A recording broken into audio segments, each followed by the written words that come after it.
안녕하세요. 오늘의 사연 읽겠습니다. 안녕하세요. 저는 올해 30살이 된 여자입니다. 저는 작년에 이혼을 하고 지금은 미국에 와서 유학을 하고 있어요. 30살인데 결혼도 하고 이혼까지 했으면 꽤 일찍 결혼을 했겠다 싶지만 이혼도 29살에 하고 결혼도 29살에 했습니다. 말하자면 결혼을 하자마자 빛의 속도로 이혼을 한 거죠. 속설에는 아홉수가 재수가 없어서 결혼 같은 큰일은 하지 않는다고 하는데 진짜 맞을지도 모르겠네요. 미신이지만 말이에요. 사실 이혼을 했다고 하지만 결혼하지 않았다고 해도 크게 다르지 않아요. 결혼 생활이라는 게 너무 짧아서 아니 어쩌면 아예 없는 거나 다름없어요. 그래서 여기 미국에서 유학 생활을 하면서 주변 사람들한테는 그냥 미혼이라고 합니다. 제 종교가 기독교이지만 미혼이라고 해도 크게 거짓말은 아니거든요. 이혼한 전 남편은 제가 다니던 교회에서 만났어요. 교회에서 만나 같은 신도들끼리 결혼했는데 어떻게 이혼을 할 수 있냐고 여기실 분들도 계실 겁니다. 카톨릭뿐만 아니라 기독교가 원래 이혼을 금기하다시피 하거든요. 하나님 앞에서 부부가 되기로 약속을 한 건데 그걸 깨는 게 신앙적이진 않죠. 하지만 저는 정말 그럴 수밖에 없는 사정이 있었습니다. 이혼을 하는 게 어쩌면 하나님의 뜻을 따르는 거라 생각했거든요. 저는 원래 신앙심이 그렇게 크지 않았어요. 부모님이 열심히 교회를 다니셔서 어릴 때는 그냥 따라다닌 거고 나이 들고 대학 다니면서부터는 좀 시들해졌죠. 부모님이 하도 성화를 내시면 마지못해 주일에 교회를 갔고 그마저도 이 핑계 저 핑계 대며 뜨문뜨문 다녔어요. 그러다 교회에서 동남아시아로 해외 선교 여행을 간다고 하더라고요. 기간도 한 달이나 됐죠. 저희 부모님은 제게 매우 엄했습니다. 폭력적이거나 뭐 그런 건 절대로 아니었는데 조금이라도 행동거지가 흐트러지는 걸 용납하지 않으셨어요. 그래서 대학교 다닐 때도 과 MT 같은 것도 못 가고 남자친구랑 둘이 여행을 가는 건 꿈도 못 꿨죠. 집안 분위기가 워낙 신실해서 저조차 엄두도 못 냈던 것 같아요. 그래서 남들 다 간다는 해외여행 한번 가보질 못했네요. 그런데 교회에서 선교 목적으로 가는 해외여행은 부모님이 못 가게 하지 않으실 것 같았죠. 그래서 저는 해외 선교를 바로 신청했습니다. 부모님도 흔쾌히 허락해 주시더군요. 당시 박사과정 중이었는데 논문 준비로 바빴지만 이 기회 아니면 정말 여행을 못 가볼 것 같아 일정을 다 미루고 선교 여행을 떠났습니다. 한 달이란 긴 시간을 집에서 멀리 떨어져 있는 게 난생 처음이었어요. 선교 여행에서 저희를 이끄신 목사님의 헌신적인 모습과 현지인들이 하나님의 말씀에 귀를 기울이는 모습을 보며 그동안 식어있던 제 신앙심이 다시 뜨거워졌어요. 그래서 여행에 돌아오고 나서는 다시 교회를 열심히 다녔죠. 사실 교회를 열심히 다니게 된 건 뜨거워진 신앙심도 있었지만 교회 오빠 한 명에게 마음이 끌려서인 것도 있어요. 20대 후반이었지만 그동안 만난 남자친구들도 그냥 청소년기의 남자친구들처럼 만나왔어요. 특별히 설레거나 그럴 일도 없었죠. 그런데 그 오빠를 보고서는 정말 많이 설렜습니다. 오빠는 교회 활동을 매우 열심히 했어요. 평일에도 새벽 기도 예배에 꼬박꼬박 참석했고 주말에는 하루 종일 교회에서 봉사활동을 했죠. 외모도 키도 크고 얼굴도 꽤 훈남 스타일이었어요. 몸도 다부지고 상남자 스타일이었는데 말투는 매우 착했죠. 표정이 늘 온화한 미소를 짓고 있었고 매사 어떤 일에도 화를 한 번도 내지 않았어요. 직업도 이른 나이인데 이미 사장님이었습니다. 인터넷 기반 스타트업 회사인데 좋은 조건으로 투자를 받아 꾸준히 성장하고 있다고 하더라고요. 교회를 그렇게 열심히 다니는 걸 보면 모든 성실함으로 성공하겠다 싶었어요. 그 오빠는 교회에서 돈도 잘 썼습니다. 청년부 성가대 회직도 오빠가 내고 교회 특별현금도 잘 내는 사람이었죠. 그런 오빠를 목사님도 엄청 좋아하셨어요. 그래서 교회 청년부장 역할까지 맡기셨죠. 제가 다니는 교회가 나름 꽤 큰 규모의 교회라서 그런 직책을 맡는다는 게 그렇게 쉬운 일은 아니에요. 아주 쟁쟁한 후보자들이 많거든요. 적어도 교회 장로님의 자녀 정도 돼야 얻을 수 있는 직책이죠. 그런데 오빠가 워낙 교회에 헌신적으로 봉사를 하다 보니까 목사님이 오빠에게 청년부장을 맡겼을 때 별다른 이견이 없었대요. 외모도 훌륭하지, 돈도 잘 쓰지, 목사님의 총애까지 받지. 정말 교회에 다니는 여자들이 오빠를 많이 좋아했습니다. 여러 여자들이 아주 노골적으로 오빠에게 대시를 했죠. 예배가 끝나면 늘 여자애들이 앞다퉈 오빠 주변에서 얼쩡거렸어요. 오빠가 참여하는 교회 봉사활동에 오빠를 보겠다고 일부러 참여하는 여자애들도 많았고요. 그런데 정작 오빠는 여자들에게 크게 관심을 두지 않았어요.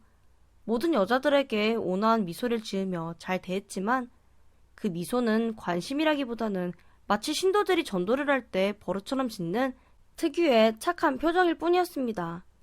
어느 자리에서 또래 여자들에게 들은 바로는 오빠가 여자에게 관심이 없는 이유가 아프리카 선교를 비전으로 두고 있기 때문이라고 하더라고요. 게다가 오빠는 아주 독실하게 혼전순교를 지키려고 하는데 여자를 가까이 하면 혼전순결 서약이 흔들릴까봐 여자를 멀리한다는 겁니다. 혼전순결을 지켜야 하는데 여자에게 마음이 가면 결혼을 해야 하고 결혼을 하면 아프리카 선교를 해야 하는데 결혼한 여자가 그 뜻을 받아들이기 힘들다는 거죠. 그런 오빠의 신실한 모습에 교회 다니는 여자들은 더 오빠를 좋아했습니다. 저도 시간이 지나면서 오빠에게 호감을 느꼈어요. 하지만 다른 여자들처럼 드러내놓고 오빠에게 대시를 하진 않았어요. 그냥 주위를 맴돌면서 오빠를 바라보기만 했죠. 교회에 가면 오빠를 볼 수 있겠다는 마음 때문에 전에는 빼먹기 일쑤였던 주말 예배를 눈이 오나 비가 오나 몸이 아파도 무조건 교회에 갔습니다. 제가 아무리 눈치를 못 채게 해도 티가 났는지 오빠도 저에게 신경을 쓰는 것 같더라고요. 그 신경이 호감인지 아닌지는 몰랐는데 어느 날 새벽 예배를 보고 집에 가려는데 오빠가 저를 데려다 주겠다고 하는 거예요. 다른 여자들한테는 한 번도 먼저 차를 태워주겠다고 한 적을 못 봤거든요. 그런데 저를 데려다 주겠다는 말에 엄청 설렜죠. 그래서 오빠와 함께 차를 타고 집에 왔습니다. 집에 와서도 차 문까지 열어주며 아주 반듯하게 저를 배웅했어요. 그 뒤로 오빠와 부쩍 가까워졌습니다. 예배를 보고 나면 늘 오빠가 차로 저를 집까지 데려다 줬죠. 그런 모습을 보고 다른 교회 여자들이 저를 엄청 부러워했어요. 하지만 그렇게 몇 달이 지나도 우리 둘 사이에는 진전이 없었습니다. 서로 친절하게 교회 오빠, 동생으로 대했죠. 저는 오빠와 단둘이 차를 타고 오면서 운전을 하고 있는 오빠의 모습을 몰래 훔쳐봤어요. 분명 오빠도 저한테 호감을 느끼고 있다는 확신이 들더군요. 그런데 평소 오빠의 신앙심 때문에 티를 내지 못하고 참는 거라 생각했어요. 이 상태로 그냥 계속 간다면 흐지부지 끝나버릴 것 같다는 조바심이 들었죠. 어느 날 예배를 마친 뒤 오빠 차를 타고 귀가를 하는데 집에 다 왔을 때 제가 오빠 손을 덥석 잡았어요. 오빠가 화들짝 놀라더라고요. 저는 오빠의 표정을 살피며 말없이 계속 오빠의 손을 잡고 있었죠. 오빠는 눈빛이 흔들리면서 저를 쳐다보지도 못하고 앞만 보고 있었어요. 귀까지 빨개지더라고요. 살짝 몸을 떠는 것도 같았고요. 무슨 여자 손 처음 잡아본 사춘기 소년처럼 말이에요. 그 모습이 참 사랑스러웠습니다. 오빠는 저랑 손잡는 거 어때요? 응? 그게 저랑 손잡는 거 싫어요? 아니, 싫은 건 아니고. 그럼 앞으로 나랑 계속 손잡고 다니면 안 돼요? 그랬더니 오빠는 제게 자신의 아프리카 선교에 대한 비전을 이야기했습니다. 선교를 하려면 결혼을 할 수 없는데 혼전 순교를 지키려면 여자를 만날 수 없다고요. 그래서 제가 그랬죠. 오빠, 저랑 결혼해서 같이 아프리카 선교 가면 되잖아요. 오빠는 제 말에 감동을 했어요. 눈물을 흘리며 제게 진짜 그렇게 해줄 수 있냐고 하더군요. 그러면서 제 손을 꼭 잡고 하나님께 감사 기도를 올렸죠. 그 뒤 우리는 공식적인 교회 커플이 됐습니다. 교회 사람들이 저희 커플을 엄청 축복해 주셨죠. 몇몇 여자들한테는 시기도 좀 받고요. 연애를 하면서 오빠는 정말 건전했어요. 다른 연인들 보면 주로 밤에 만나서 저녁 먹고 술 마시고 그리고 모텔 같은 데 가는 거잖아요. 하지만 오빠와 저는 술을 마시지 않았어요. 저는 교회를 다니지만 술을 마시면 안 된다는 건 아니었어요. 그렇게 즐기지는 않지만 분위기 봐서 한두 잔 정도는 하는 편이었죠. 술자리에서 활기차게 대화를 하는 분위기도 즐겼고요. 그러는 저와 달리 오빠는 술을 입에 대지 않았습니다. 성경에 나오는 말씀대로 술에 취하지 말라는 계율을 철저하게 따랐죠. 술에 취하면 영혼도 취하는 거고 그건 하나님을 욕되게 하는 거라고 말했어요. 저희는 주로 낮에 만나 같이 영화도 보고 커피숍에 가서 믿음 생활에 대한 이야기를 나눴어요. 만나고 헤어질 때도 서로 손을 꼭 잡고 서로를 위해 축복 기도를 했고요. 스킨십도 서로 손잡고 어깨를 안는 정도였고 헤어질 때 볼에 입을 맞추는 게 다였죠. 저녁 때도 9시 이전에는 꼭 제 집까지 바래다주고 들여보냈어요. 아버지는 오빠의 그런 모습을 무척 마음에 들어 하셨죠. 사실 저는 너무 건조해서 싱거운 느낌이 없잖아 있었지만 말이에요. 그렇게 몇 달 오빠와 데이트를 하다가 결혼을 약속하고 부모님 상견례를 했습니다. 저희 집은 부모님하고 외동딸인 제가 참석했고 오빠는 부모님이 안 계셔서 대신 목사님이 나오셨죠. 그 자리에서 저희 부모님에게 결혼을 승낙받은 오빠는 눈물을 흘리며 앞으로 주님의 축복 아래 행복한 결혼 생활을 할 거라고 맹세했어요. 오빠는 오래전에 부모님이 돌아가셨다고 했습니다. 고등학교 다닐 때 부모님 모두 사고로 돌아가셨다고요. 그때 받은 보상금을 미천 삼아 정말 열심히 일했고 그 결과 지금의 형편까지 오게 되었다고요. 목사님도 우리 교회 청년들 중에서 가장 모범적으로 믿음 생활을 하는 청년이라서 당신의 신앙적 아들로 삼고 있어서 우리의 결혼에 보증을 서겠다며 축복해 주셨죠. 결혼식 날짜가 다가오면서 저희 둘은 더욱 분주해졌습니다. 보통 연인들은 결혼식 준비하면서 다투기도 많이 한다는데 오빠와 저는 단 한 번도 말다툼조차 하지 않았어요. 오빠는 제가 원하는 대로 모든 걸 맞춰줬고 저도 무리한 요구를 최대한 하지 않으려고 했죠. 그렇게 교회에서 결혼식을 올리고 목사님의 축복 기도를 받으며 무사히 결혼식을 마쳤습니다. 그리고 필리핀에 있는 휴양지로 신혼여행을 갔죠. 신혼여행지에 도착해서 호텔에 짐을 풀고 저녁 식사를 하러 나갔습니다. 이제 평생을 함께 하기로 한 남편과 정식으로 부부가 돼서 처음 함께 시간을 보내는 거라 가슴이 벅찼어요. 같이 손을 잡고 레스토랑에 들어가서 둘이 마주보고 저녁을 먹는 모든 순간들이 하나하나 특별하게 기억에 남았죠. 무엇보다 저녁을 먹고 나면 오빠와 저는 첫날 밤을 함께 보내게 됩니다.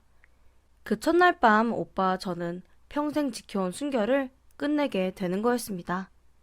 제가 성인이 되고 나서 남자친구를 안 사귀어 본 건 아닌데 남자친구랑 같이 사랑을 나눠본 적은 한 번도 없어요. 그것 때문에 남자 경험이 많은 친구들한테 꽤 놀림도 많이 받았거든요.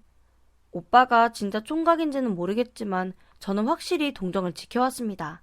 그러다 보니 사춘기 소녀처럼 신혼 첫날이 무척 설레었어요. 오빠와 둘이 저녁을 먹고 바닷가 산책을 조금 한 뒤 호텔로 걸어갔습니다. 저는 걸어가면서 오빠의 허리를 안았죠. 오빠, 드디어 우리가 부부가 됐네. 나 우리 첫날 밤 어떨지 막 설레고 떨리는 거 알아? 오빠도 그래? 그렇게 말하고 오빠 얼굴을 봤습니다. 그런데 오빠는 저와는 달리 무덤덤한 표정이었어요. 왠지 제가 껴안은 자세가 불편한 듯한 기색이었죠. 제 몸이 오빠한테 닿는 게 어색하고 불편한 것처럼 보였습니다. 긴장해서 그런가? 아니면 진짜 남녀가 사랑을 나누는 걸 싫어하나? 혹시... 오빠의 그런 태도를 보면서 오만 가지 생각이 다 들더라고요. 그때 오빠가 뭔가 불안한 기색을 보이며 저한테 이랬어요. 먼저 호텔 가 있어. 잠깐 볼 일이 생겨서 조금 있다가 들어갈게. 볼 일? 여기서 혼자 무슨 볼 일? 나중에 얘기해줄게. 미안해. 먼저 가 있어. 저는 좀 이상했지만 어쩔 수 없이 저 혼자 호텔방으로 들어왔습니다. 저는 오빠가 오기 전에 미리 샤워를 했어요. 욕조에 물을 받아놓고 몸을 담갔죠. 결혼식을 치르느라 피곤했고 비행기까지 타고 와서 그런지 욕조에 누워서 깜빡 잠이 들었습니다. 잠에서 깨 시계를 보니 이미 2시간 정도 지났더라고요. 저는 목욕 가운을 두르고 샤워실을 나왔어요. 하지만 여전히 오빠는 오지 않았습니다. 저는 오빠 핸드폰으로 전화를 걸어봤습니다. 그런데 아무리 전화를 걸어도 받질 않더라고요. 필리핀 통신 사정이 별로 안 좋나 싶었죠. 그래서 저는 다시 옷을 입고 밖으로 나갔습니다. 필리핀 휴양지인데 어디 갔다고 한들 호텔 리조트 안에 있을 거라고 생각했죠. 그렇게 호텔 주변을 이곳저곳 돌아다녔어요. 그랬다가 정말 운이 좋게 오빠를 발견했습니다. 다른 호텔 로비에 있는 커피숍에 오빠가 있더라고요. 저는 반가운 마음에 오빠를 부르며 달려가려고 했는데 오빠가 어떤 처음 보는 여자랑 같이 있는 거예요. 그 여자는 한눈에 봐도 아주 범상치 않은 기운이 느껴지는 여자였습니다. 몸에 착 달라붙는 원피스를 입었고 화장도 아주 진했어요. 저는 혹시 하는 생각이 들었죠. 오빠가 만나는 저 여자 혹시 별 생각이 다 들었어요. 그래서 저는 그 여자의 정체를 알고 싶어 오빠 몰래 근처로 다가갔습니다. 오빠는 그 여자와 무슨 진지한 얘기를 나누는지 저의 존재를 눈치채지 못하더라고요. 저는 오빠를 등진 자리에 앉아 오빠와 낯선 여자가 무슨 얘기를 하고 있나 엿들었어요. 그 여자는 한국 여자가 아니더라고요. 필리핀 현지 출신 여자였습니다. 외모는 얼핏 한국 여자처럼 보였는데 아마도 중국 화교계 여자인 것 같았어요. 말은 필리핀식 영어를 썼죠. 저도 나름 박사 과정을 밟고 있어서 어느 정도 영어를 할 수 있었습니다. 필리핀식 영어라 발음이 좀 낯설었지만 알아들을 수는 있었죠. 그렇게 잠자코 둘의 대화를 엿듣고 있다가 저는 기절하는 줄 알았습니다. 둘이 무슨 남녀 사이에 로맨틱한 대화를 나눴냐고요? 물론 그런 대화를 나눴다고 해도 기절할 수 있겠죠. 그런데 그보다도 더 끔찍한 내용이었어요. 그 여자는 무슨 불법적인 일을 하는 곳에서 오빠에게 보낸 연락책인 듯 했습니다. 오빠하고 필리핀에서 파트너로 하는 사람의 연락책이었던 거죠. 자세한 내막은 모르지만 대충 파악한 내용은 이랬습니다. 돈 송금이 제대로 되지 않았는데 누군가 회사 돈을 횡령해서 잠수를 탔고 얼마 전에 그 사람이 필리핀에 들어와 있다는 거예요. 조만간 그 사람의 행선지를 알아내고 조치를 취하겠다는 얘기였습니다. 저는 거기까지 얘기를 듣고 벌렁거리는 심장을 억누른 채 오빠 몰래 호텔방으로 들어왔어요. 그리고 1시간쯤 시간이 지나자 오빠가 방으로 들어오더군요. 오빠는 손에 샴페인과 작은 케이크 그리고 꽃다발을 들고 왔어요. 미안, 우리 오늘 밤 축하하려고 괜찮은 샴페인을 구하는데 마음에 드는 게 별로 없더라고. 그거 찾느라 한참 돌아다녔어. 술도 안 마시면서 무슨 샴페인을 골라? 그게... 에이, 내가 늦게 왔다고 삐졌구나? 미안해. 우리 같이 기도드리고 샴페인 따자. 오빠, 나한테 정말 솔직하게 말해줘. 주님한테 맹세하고 한 채 거짓말하지 않고 솔직하게. 저는 오빠한테 조금 전 낯선 여자와 만나고 있던 오빠를 발견하고 둘의 대화를 엿들었다고 말해줬어요. 오빠는 그 말을 듣고 안색이 굳더군요. 오빠가 하는 사업에 대해 구체적으로 말씀드릴 순 없어요. 오빠가 제대로 설명을 해주지 않은 것도 있지만 설명을 해줬다고 해도 제가 잘 못 알아들었을 겁니다. 워낙 저하고는 너무 먼 딴 세계의 이야기였거든요. 간단히 말하면 무슨 인터넷으로 불법 도박 사이트를 운영하는 것 같았어요. 사이트의 서버는 국내 수사망을 피하기 위해서 필리핀에 둔 거였고요. 오빠가 여태껏 교회에서 보여준 모습은 완전히 위선이었습니다. 불법적으로 버는 돈을 세탁하듯이 본인의 신분도 세탁을 하기 위해 교회를 다닌 거였어요. 그리고 교회 목사님을 통해 신도들 중에 유력 인사들과 친분을 쌓으려고 했던 거죠. 오빠, 그럼 나랑 결혼한 것도 혹시 우리 아빠 직업 때문이야? 오빠는 제 질문에 제대로 답을 하지 못했습니다. 사실 아빠는 나름 꽤 고위직 공무원이셨다가 작년에 은퇴를 하셨어요. 오빠가 저와 결혼을 한 것도 고위직 공무원이었던 장인 덕을 보려고 했던 거죠. 그래서 의도적으로 제게 환심을 샀던 겁니다. 당장 아빠의 덕을 보려는 건 아니었지만 마치 보험을 들어놓는 셈으로 그랬던 거예요. 저는 정말 심한 배신감을 느꼈습니다. 그동안 알고 있던 오빠는 완전히 허구의 인물이었던 거예요. 저뿐만 아니라 제 부모님, 교회 목사님, 그리고 모든 신도들을 속여온 겁니다. 저는 도저히 그런 오빠하고 허니문을 즐길 수 없겠더라고요. 그래서 자리를 박차고 나서려고 하는데 오빠가 제 팔을 붙잡았습니다. 가지 말라고요. 자기는 여태껏 그래왔듯이 교회에 열심히 봉사하면서 살 거고 돈이 충분히 모이면 정말 아프리카에 가서 교회를 짓고 선교 활동을 하겠다고 말이에요. 결국 불법적인 일을 해서 돈을 벌고 그 돈으로 봉사활동을 하겠다는 겁니다. 무슨 영화, 대부에 나오는 마피아처럼 느껴졌어요. 멕시코라든가 콜롬비아 마약상들도 죄다 독실한 카톨릭 신자들이잖아요.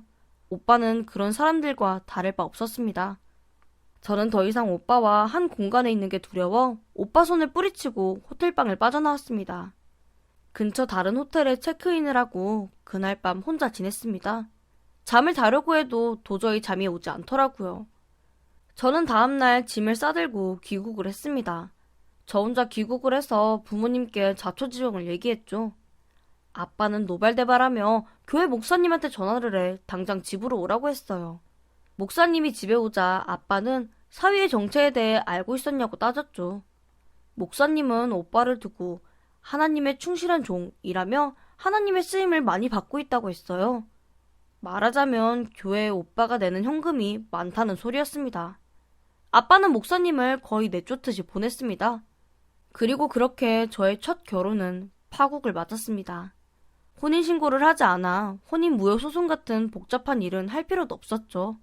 첫날 밤도 치르지 않아서 엄밀히 따지자면 결혼을 하지 않은 거나 마찬가지지만 그래도 주님 앞에 결혼 서약을 하고 저를 아는 모든 사람들의 축복을 받으며 결혼식을 올렸죠. 그래서 저는 제 지인들에게는 결혼한 여자입니다. 그리고 이혼을 한 거고요. 저는 그런 걸 모두 떨쳐내려고 아주 먼 미국으로 날아갔습니다. 아무도 나를 모르는 데 가서 그동안 교회 활동이다, 연애다, 결혼이다 하며 미뤄왔던 공부를 다시 시작했습니다. 뒤에서 들은 소식인데 제 전남편은 저와 헤어진 뒤 다시 교회 봉사활동을 열심히 했답니다.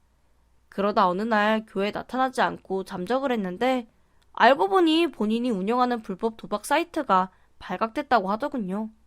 그 소식을 들으니까 정말 더 늦기 전에 신혼 첫날 밤 전 남편으로부터 도망쳐 온 게 천만다행이라 여겨졌습니다. 이런 제가 앞으로 세상을 살아가면서 좋은 남자를 만날 수 있을까요? 안녕하세요. 저는 올해 33살인 여자입니다. 다들 지난 한 해 동안 코로나 때문에 고생 많으셨을 거예요. 저 역시 작년이 정말 충격적일 만큼 지옥 같았는데요. 단순히 사회적인 문제 때문만이 아니라 제 인생 전체를 뒤집을 만한 일이 일어났기 때문입니다. 저는 올해 들어 결혼 4년차 주부가 되었어요. 돌이켜보면 제 결혼은 그리 수월하지 않았죠. 남편과 제가 서로 죽고 못 살 만큼 사랑하는 것만으로 결혼이 가능한 게 아니더라고요. 저희는 유독 시어머니 반대가 심하셨는데요. 이유도 참 다양했죠. 일단 저희 두 사람의 사주부터 너무 안 맞다고 하셨습니다. 서로가 서로를 잡아먹는 사주라며 이것만으로도 절대 반대라고 하셨죠. 거기다 제가 당시에 기간제 교사로 일을 하고 있었는데 직업도 불안정해서 싫다고 하셨어요. 요즘 사회 분위기는 여자도 일을 해야 한다를 넘어서 여자도 돈을 잘 벌어야 한다라는 기류가 있잖아요. 그런 점에 있어서 제가 어머님 기준에 한참 모자랐나 봐요. 그래서 참 마음고생 많이 했었네요. 처음에는 남편과 마음 다 잡고 우리 둘만 문제없으면 이 결혼 무조건 할 수 있다 하고 생각했었거든요. 그런데 모진 말들을 많이 듣다 보니 내가 왜 이런 말까지 들어가면서 이 결혼을 밀어붙여야 하나 하는 생각이 들더라고요. 내 아들 잡아먹을 여자는 싫다. 변변찮은 수입 때문에 내 아들 목줄이는 며느리는 필요 없다 등등. 참 별 말을 다 들었습니다. 나중에는 제 친정 부모님께 죄송해서라도 더 이상 이런 말 못 삼키겠더라고요. 그래서 남편한테 이런 말도 했었네요. 내가 당신 사랑하는 마음은 여전히 변함없지만 어머님이 나 반대하시는 만큼 나도 똑같이 당신 어머니 같은 시어머니 필요 없어. 상처 주시는 것도 정도 것이지. 나 이 결혼 포기할래. 아니 안 할래 그냥. 제가 이런 마음을 먹자마자 거의 파혼 직전까지 갔었던 저희 두 사람. 하지만 이런 제 마음을 녹인 두 사람이 있었습니다. 한 명은 당연히 제 남편이었고 다른 한 분은 당시 예비 시아버지셨죠. 며느리 사랑은 시아버지라는 말이 맞긴 맞나 봐요. 정말 두 팔 걷고 나서서 시어머니를 중재하시고 설득하셨거든요. 전년에 한번 나올까 말까한 찰떡궁합 사주라고 할지라도 이혼할 사람들은 다 안다더라. 그리고 직업이 뭐가 문제야? 듣자 하니 애들은 결혼하자마자 바로 임신 계획도 있다고 하고 여러 날 거라 했으니 어차피 한 사람은 집에 있어야 하는데 며느리가 기간제면 더 편하고 좋지 뭘 그래? 남편이 굳건하게 저에 대한 마음을 고집한 것도 중요했지만 시아버님까지 이렇게 제 편을 완강하게 들어주시니 얼마나 감사했는지 몰라요. 어머님 생각도 결국엔 바뀌시더라고요. 나중에는 저를 불러서는 내가 여지껏 너무 사주에 매달려서 너에게 모진 말을 서슴없이 했다. 라고 하시며 진심 어린 사과까지 해주셨죠. 그렇게 우여곡절 끝에 저와 남편은 결혼에 꼴이 나게 되었습니다. 큰 산을 넘어서 이뤄낸 결혼 생활이다 보니 남들에게는 지극히 평범한 순간들도 저에게는 꿈만 같았어요. 이 사람과 함께 눕고 함께 눈을 뜨면서 하루를 보내는 것, 그것만으로도 충분히 행복했죠. 더 이상 저에게 다른 위기는 없을 줄 알았습니다. 그런데 지금 생각해보면 그때가 저의 첫 번째 착각이었죠. 워낙 저에게 모진 모습을 많이 보여주셨던 시어머니라서 고부 갈등이나 시집살이도 나름 미리 마음을 먹어뒀는데요. 어머님은 한번 자기 사람이 되었다고 생각하면 친딸 이상으로 잘해주시는 분이셨어요. 어쩌면 저에게 미안했던 감정까지 더 섞여 있어서 그러셨는지도 모르죠. 너무 부담스럽게 연락을 자주 하시지도 않으시고 그렇다고 너무 무심하시지도 않으시고 그냥 한마디로 완벽했습니다. 아들보다 저 생각해주시는 마음이 굳이 말로 안 해도 다 느껴진다고 해야 할까요? 정말 의외였고 감사했던 부분이에요. 오히려 결혼 후에 저에게 물음표를 자주 남기신 건 다름 아닌 시아버지였죠. 물론 처음엔 아주 작은 궁금증, 신기함에 그쳤던 감정이기도 합니다. 시아버지는 저희 두 사람에게 소소한 선물부터 큰 선물까지 이것저것 챙겨주시는 게 정말 많으셨거든요. 남편이 집을 해왔는데 부인인 제가 혼수를 다 마련하는 게 당연하잖아요. 그런데 시부모님이 감사하게도 냉장고랑 소파를 해주시기도 하셨거든요. 그리고 신혼집에 처음 놀러 오신 순간부터 그 이후로도 쭉 자그마한 선물들을 자주 주세요. 그런데 그때부터 신기하리만치 우연의 일치가 많아지기도 했죠. 예를 들어 앞치마에 김치 국물이 심하게 배어서 아무리 빨아도 얼룩도 안 지워지고 쿰쿰한 냄새가 났던 적이 있었어요. 그래서 조만간 새로 바꿔야겠다고 생각하고 있었는데 때마침 아버님께서 고급스러운 커플 앞치마를 저에게 선물해 주시더라고요. 얼마나 반가운 선물이었겠어요. 안 그래도 사려고 했었는데 이렇게 타이밍 좋게 아버님이 챙겨주시니 너무 좋았죠. 그런데 그 후로도 이런 우연의 일치는 계속되었습니다. 한날은 제가 퇴근길에 지갑을 잃어버린 적이 있었는데요. 회사에서는 물론이고 지갑 한번 열어본 적이 없었던 날이라 도저히 언제 어디서 잃어버렸는지 감도 오지 않는 거예요. 지갑 안에 들어있던 돈도 문제지만 사실 진짜 문제는 그 많은 카드들, 신분증들 다 분실신고하고 재발급하는 게 제일 번거롭잖아요. 그래서 하루 종일 집에서 남편 앞에서 징징거리면서 자책한 적이 있었죠. 아, 나 진짜 왜 이러지? 잃어버려도 하필 지갑을 잃어버려가지고 너무 짜증나. 남편은 제 등을 토닥토닥거리며 위로를 해줬어요. 이미 없어진 거 빨리 잊어버리자. 분실신고도 다 했으니 이제 위험한 일도 없을 거고 이참에 더 예쁜 지갑으로 하나 사러 가서 기분 내자 여보. 남편 말이 맞죠. 계속 짜증내봐야 사라진 지갑이 제발 달려서 돌아올 일도 없으니까요. 그래서 남편 말대로 다가오는 주말에 백화점이나 가서 오랜만에 지갑 쇼핑이나 해야겠다 생각하고 있었는데 시아버님의 촉이 또 발동했나 보더라고요. 다음날 귀신같이 연락이 오는 겁니다. 어쩐 일이냐고 전화를 받아보니 아버님께서 전날에 시어머니랑 같이 시내에 나가셨대요. 그런데 어떤 매장 앞을 지나가다가 이쁘게 생긴 지갑이 하나 있어서 저 줄 선물 겸 사셨다고 하시는 거예요. 정말 신기하지 않나요? 솔직히 앞서 이야기했던 앞치마나 지갑 말고도 이런 우연의 일치는 몇 개나 더 있었습니다. 그런데 제가 가장 놀라웠던 게 바로 이 지갑 선물 때였거든요. 워낙 많은 우연들이 모이니 감사하기만 해도 모자랄 판국에 어쩐지 저는 좀 이상한 기분이 들기 시작했죠. 이런 건 더 이상 우연이 아니라 운명이라고 해야 하는 건가? 어떻게 무언가가 필요한 순간만 생기면 한참 뒤도 아니고 단 하루 만에 이렇게 아버님께 선물을 받는 건지 현실적으로 자연스러운 일은 아니잖아요. 그렇다고 제가 뭔가 필요할 때마다 아버님께 일일이 얘기했던 적은 단 한 번도 없거든요. 이런 상황이 반복되니 그저 감사하기만 할 수는 없는 노릇이었죠. 하지만 남편 반응은 저랑은 사뭇 달랐어요. 그냥 오, 돈 굳었다. 아니면 와, 진짜 신기한데? 정도로 항상 끝나더라고요. 저랑 비슷하게 의문이라도 가지는 거면 남편한테 제가 뭐라도 이야기해봤을 텐데 그냥 늘 저런 식으로 넘어가니 저는 그냥 혼자서 속으로만 의문이 커져갔죠. 하지만 머지않아 이 의문이 더욱 커져 의심과 의혹이 될 만한 일이 터졌습니다. 하필 그맘때쯤부터 남편과 조금 권태기스러운 기간을 가지게 되었어요. 당시가 결혼이 2년차 중반 정도밖에 되지 않았는데 말이에요. 모든 부부가 결혼하고 3년 4년 넘게 달달한 신혼처럼 지낼 수는 없는 거겠지만 전 주위가 그럴 줄 알았거든요. 그런데 아니더라고요. 낮에도 점점 대화가 없어지기 시작했고 밤에는 유독 더 소원해졌죠. 따로 자는 날도 많아졌고요. 생각해보면 저희가 거의 결혼생활 초반부터 아기 계획을 가지고 있었는데 임신이 자꾸 안 되기 시작하면서 서로 지쳤던 것 같아요.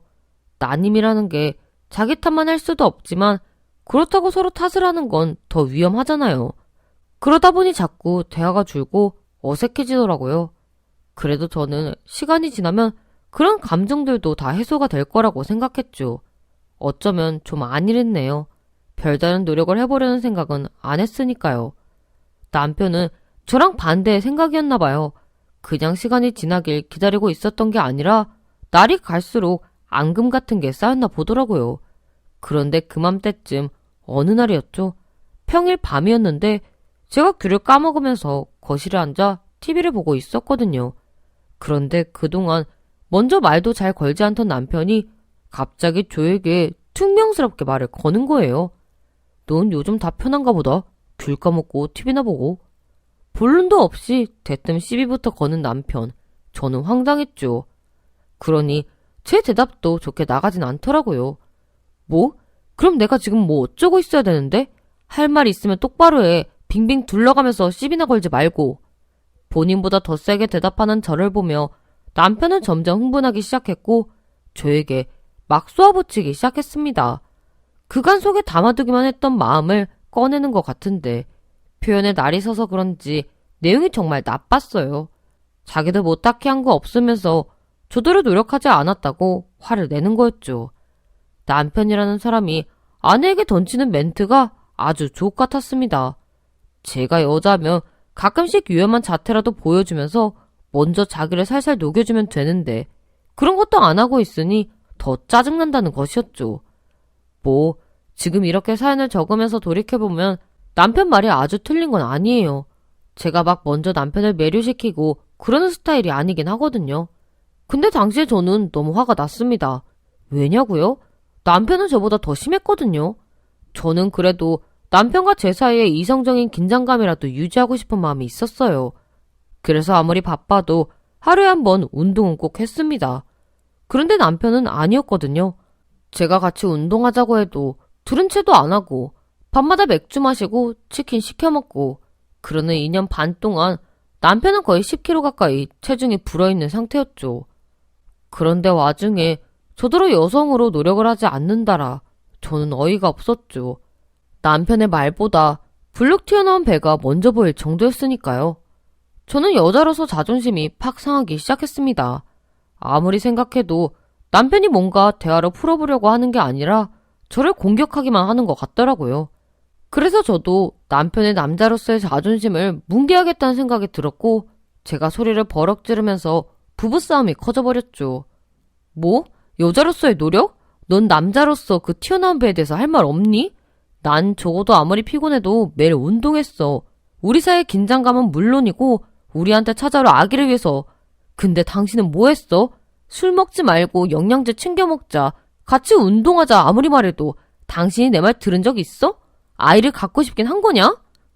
이날의 부부싸움이 아마 저희가 살면서 가장 크게 싸운 유일한 날일 겁니다.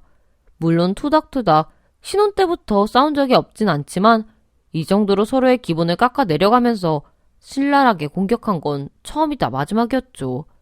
그날 이후로 저희는 권태기를 넘어 냉전기까지 찾아오게 되었어요. 어쩌면 당연한 수순이죠. 그런 말을 주거니 받거니 했으니 말이에요. 안 그래도 남편과의 냉전, 혼자 먹는 날이 많아지는 저녁 식사, 그리고 쉽게 찾아오지 않는 아기 소식. 거기다 하필 일도 부쩍 바빠져서 여러모로 심란했던 나날들이었죠.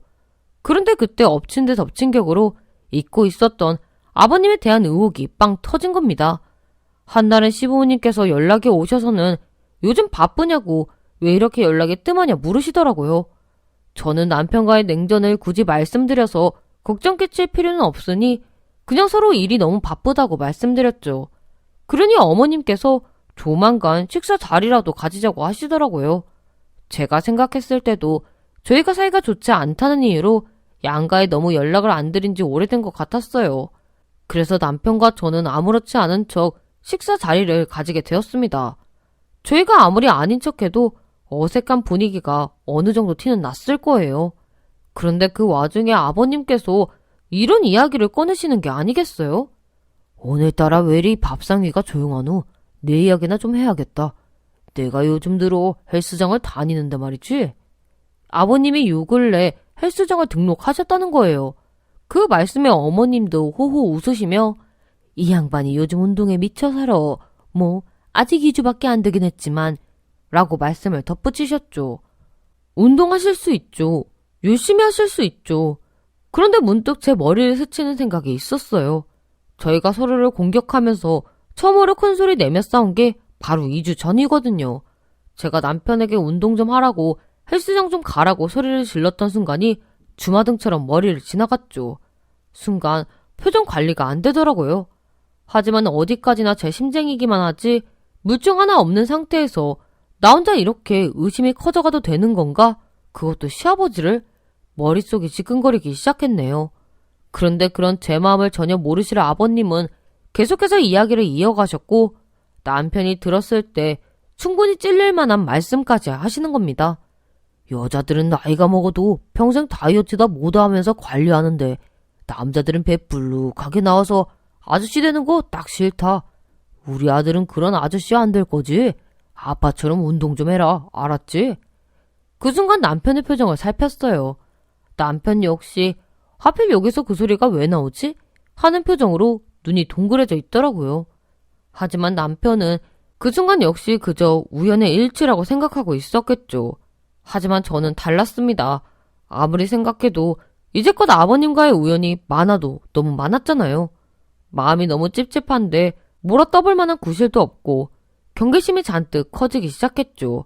그렇게 밥을 어떻게 먹었는지도 기억이 안 날 만큼 허둥지둥 지나간 식사 자리. 남편이 계산을 하러 가는데 어머님이 오늘은 본인이 내고 싶다며 남편을 뒤따라 카운터로 가시더라고요.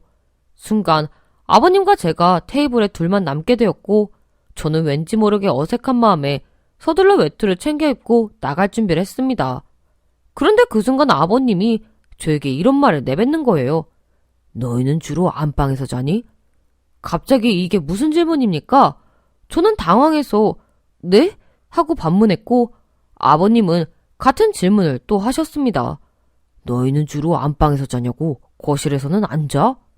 그 순간 저는 머릿속을 내내 괴롭혔던 아버님에 대한 의혹이 빵 터져버리는 느낌을 받았죠. 내가 지금까지 느꼈던 감정이 단순한 내 예민함이 아니었구나. 뭔가 있구나. 직감이 확 왔습니다. 저는 차가워진 목소리로 네, 근데 그걸 왜 물으시는데요? 하고 되물었어요. 아버님은 머쓱하신 듯 허허 웃으시며 대답하셨죠. 아니, 너희 오늘 분위기 보니까 뭔가 서로 살살 맞길래 내가 좀 눈치가 빠르잖니. 근데 말이야, 사이가 안 좋을 때는 거실에서 술 한잔하면서 영화도 같이 보고 분위기도 잡아보고 하면서 같이 잠들면 화해도 금방일 거다. 본인은 자연스럽게 말씀하셨다고 생각하셨겠지만 저는 순간 알 수 없는 수치심이 확 올라왔습니다. 뭔가 있구나, 확실히 있구나, 이 생각밖엔 들지 않더라고요. 그리고 자꾸 거듭해서 강조하시는 거실에 뭔가 있겠다는 예감이 확 들었죠. 저는 그냥저냥 대답하며 그 자리를 빠져나왔어요. 제 속을 알 리 없으신 아버님은 우연인 척 자연스러운 척 계속 말씀을 하시는데 그 무심한 말들 속에 있어서는 안 되는 말들이 많더라고요. 계속해서 잘해봐라, 잘 지내봐라, 잠을 같이 자야 부부다 이런 소리를 하셨는데요. 우리가 요즘 같이 안 자는 날이 많다는 건 또 어떻게 하신 거지? 싶었습니다. 도대체 어디까지 알고 계신 건가 겁이 나더라고요.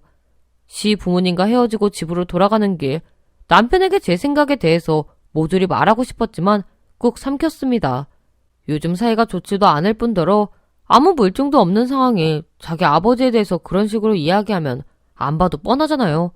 자기 부모에 대한 더러운 의심이라 생각할 게 분명하니까요. 그래서 집에 도착하자마자 저는 거실을 계속 빙빙 돌아다니며 이곳저곳을 살피기 시작했죠. 제가 한참을 그러고 있으니 남편도 제가 의식이 되는지 빤히 보더라고요. 제가 정신 나간 사람처럼 뭐 하는 건가 싶었을 겁니다. 하지만 딱히 눈에 보이는 게 당장은 아무것도 없었죠. 아무리 생각해도 이상한데 너무 이상하래 많지 거실을 강조하시던데 정말 이게 나만의 착각이라고? 저는 머릿속이 아득해졌죠. 정말 저도 제정신이 어떻게 된 건가 싶기도 하더라고요. 하지만 남편이 집에 같이 있는 상황이다 보니 별 티를 내지도 못하겠고 1시간쯤 그러다가 말았어요. 그렇다고 해서 의심의 끈이 풀어진 건 절대 아니었고요. 결국 저는 돌아오는 주말을 기다려보기로 했습니다. 그리고 며칠이 지나 토요일이 되었죠. 최근 남편은 저랑 큰 부부싸움 이후로 주말마다 나가거든요. 주말 출근을 하는 건지 친구를 만나는 건지 솔직히 관심도 없었네요. 같이 있어봤자 어색한 건 저도 마찬가지였으니까요. 남편이 나가자마자 저는 두 팔을 걷어붙이고 거실은 물론이고 집안 전체를 뒤져보기로 했습니다. 미친 사람이라 생각해도 어쩔 수 없는 노릇이었어요. 제 머릿속을 잡아먹고 있는 이 의심을 어떻게든 해결하고 싶었거든요. 몇 시간쯤 지났을까요? 정말 서랍장 하나하나 안 열어본 곳이 없었을 만큼 모든 곳을 헤집었지만 나오는 게 없었죠. 소파며 거실장이며 큰 가구들까지 이리저리 옮겨가며 정신나간 사람처럼 집을 뒤엎었는데도 말입니다. 그렇게 체력을 다 빼고 나니 허탈하고 민망한 마음이 확 올라오는 거예요. 진짜 내가 요즘 이상해진 건가? 왜 다른 사람도 아니고 시아버지를 이렇게까지 의심하는 건가? 내가 남편이랑 결혼 못할 뻔했을 때 그렇게까지 내 편을 들어주신 분이셨는데 혼자 생각이 많아졌네요. 그렇게 거실 바닥에 덩그러니 앉아 한참을 멍하니 그냥 있었죠. 그러다 남편이 곧 돌아올 것 같아서 서둘러 어질러 놓은 것들을 정리하기 시작했습니다. 그런데 그때 생각도 못했던 곳에서 충격적인 물건을 발견하게 되었죠. 거실장 밑 뒤, 그리고 에어컨 뒤까지 보겠다고 끙끙거리며 옮겨놓은 가구들을 다시 하나하나 밀어넣고 있을 때였어요. 저희 거실 모서리에는 큰 화분이 하나 있는데요. 시 부모님이 저희 신혼집에 처음으로 놀러 오셨을 때 집들이 선물로 주신 몬스테라라는 식물이었죠. 카페에 있는 식물들처럼 엄청 키가 크고 커다란 편이에요. 제가 끙끙거리며 거실장을 옮기다가 엉덩이에 화분이 닿이는 바람에 그만 화분이 넘어가 버린 겁니다. 그 큰 화분이 와장창 소리를 내며 거실 바닥으로 엎어졌죠. 저는 시 부모님이 주신 선물인데 시아버지 의심하다가 깨버리다니 자책하는 심정으로 하나하나 모아 담고 치우고 있는데 흙 속에서 무언가 반짝하고 빛이 나는 겁니다. 이게 뭐지? 저는 흙 속에 파묻혀 있던 새까만 물체를 조심스럽게 만졌어요. 반짝하고 빛난 건 알고 보니 휴대폰 불빛이었죠. 제가 덜덜 떨리는 손으로 잔뜩 묻어있던 흙을 털어내고 나니 휴대폰 화면에 녹화 중인 영상이 떠 있는 거예요. 그리고 휴대폰 밑에는 다른 네모난 물체도 연결되어 있었죠. 그것 역시 흙을 털어보니 대용량 보조 배터리였습니다. 휴대폰이 꺼지지 않도록 충전 역할을 하고 있었나 보더라고요. 그런데 연결된 건 그게 끝이 아니었죠. 그 배터리에는 또 하나의 선이 연결되어 있었고 그 선을 따라가 보니 거실장 뒤에 있는 콘센트 뒤에 연결되어 있는 거예요. 저는 맥이 탁 풀리는 느낌이었습니다. 어쩜 이런 게 여기서 나올 수 있지? 정신이 멍해지더라고요. 그래서 그 휴대폰을 잡고 한참을 앉아 있었어요. 그동안 우연인 척 나에게 주었던 앞치마, 지갑, 그리고 수많은 선물들, 그리고 최근에 나 남편 앞에서 보란듯이 자랑하던 운동 이야기, 모든 것이 머리를 스쳐 지나가기 시작했죠. 그리고 거실에서 분위기를 잡고 자라고 했던 그 더러운 이야기까지요. 순간 욱하는 마음에 시아버지께 바로 전화를 걸려다가 멈췄는데요. 이 휴대폰을 발견했어도 이게 시아버지 거라는 물증이 없으면 말짱 도루묵이 될 것 같다는 불안감 때문이었어요. 보통 인간이 아니다 싶으니 뭘 하더라도 빠져나갈 구멍 없이 완벽하게 해야겠다는 생각이 들었습니다. 저는 전화기 화면에 시아버님 번호를 지우고 고민 끝에 112를 눌렀죠. 네, 경찰을 불렀어요. 경찰이 도착할 때쯤 하필 남편도 동시에 집에 도착을 했죠. 집에 들어오자마자 경찰관 두 분이 거실에 서 있으니 남편이 깜짝 놀라서 무슨 일이냐 묻더군요. 저는 사실만 말했어요. 청소를 하다가 화분을 쏟았는데 화분 속에서 녹화 중인 휴대폰과 충전기가 나왔다. 몰래카메라 역할을 하고 있었던 것 같은데 사실 확인을 제대로 해야 할 것 같아서 경찰을 불렀다고요. 그러자 남편이 깜짝 놀라 어떻게 저딴 물건이 집안에 들어와 있을 수 있는 거냐며 어안이 벙벙한 표정을 짓더라고요. 그 선물이 자기 부모님 선물인 건 본인도 알지만 절대 그 휴대폰의 주인이 자기 부모님은 아닐 거라고 생각했나 봐요. 꽃집 주인한테 전화라도 해봐야겠다면서 난리를 치는데 저는 남편의 손을 잡고 말했습니다. 경찰분들 와 계시니까 섣불리 의심하지 말고 우리는 그냥 기다리자, 응? 남편에게 한 말이지만 사실 제 자신에게 했던 말이기도 했어요.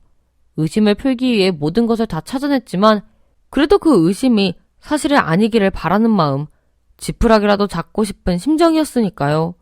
제가 친정 부모님만큼이나 따르고 존경했던 분이니까요. 이 모든 의심이 사실이 되면 그 충격이 너무 클 것 같았거든요. 하지만 제가 욕심이 너무 컸나 봅니다. 며칠이 채 지나지도 않아 모든 일은 본래의 모습을 드러내기 시작했죠. 경찰이 조사에 착수한 지 며칠쯤 지났을 때일까요? 시아버님이 갑자기 저 혼자 있는 집에 들르신 겁니다. 오랜만에 또 줄 선물이 생겼다면서요. 꼭 혼자 있을 때 주고 싶어서 이렇게 오게 되었다며 저에게 건넨 종이 가방 하나. 그 종이 가방 안에는 속이 훤히 비치는 빨간 속옷 세트가 들어있었죠. 저는 경멸스러운 눈으로 시아버지를 쳐다봤고 아무것도 모르는 시아버지는 허허 웃으며 저에게 이렇게 말하더라고요. 오해하지 마라. 다른 뜻이 있는 게 아니고 너희 잘 풀어보라고 주는 거야. 그리고 이거 입은 날에는 거실에서 꼭 자고, 알겠지? 저는 그 순간 이성의 끈을 모두 잃었고 들고 있던 속옷을 시아버지 얼굴에 냅다 집어 던졌습니다. 그리고는 이 집에서 당장 나가라고 소리를 질렀죠. 그랬더니 시아버지의 대답이 더욱 가관이네요. 오해하지 말라니까 거참. 그런데 우리 며느리는 화내는 것도 끼가 있구나. 왜 우리 아들은 이런 여자를 왜 이렇게 놔두는지 이해가 안 간다. 그나저나 내가 요새 운동한 지 2달이 다 되어가는데 팔의 근육 한번 만져볼래?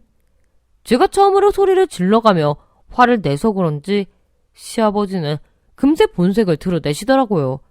말만 오해하지 말라고 하지 솔직히 저 정도면 시커먼 속이 다 보이는 거 아닌가요?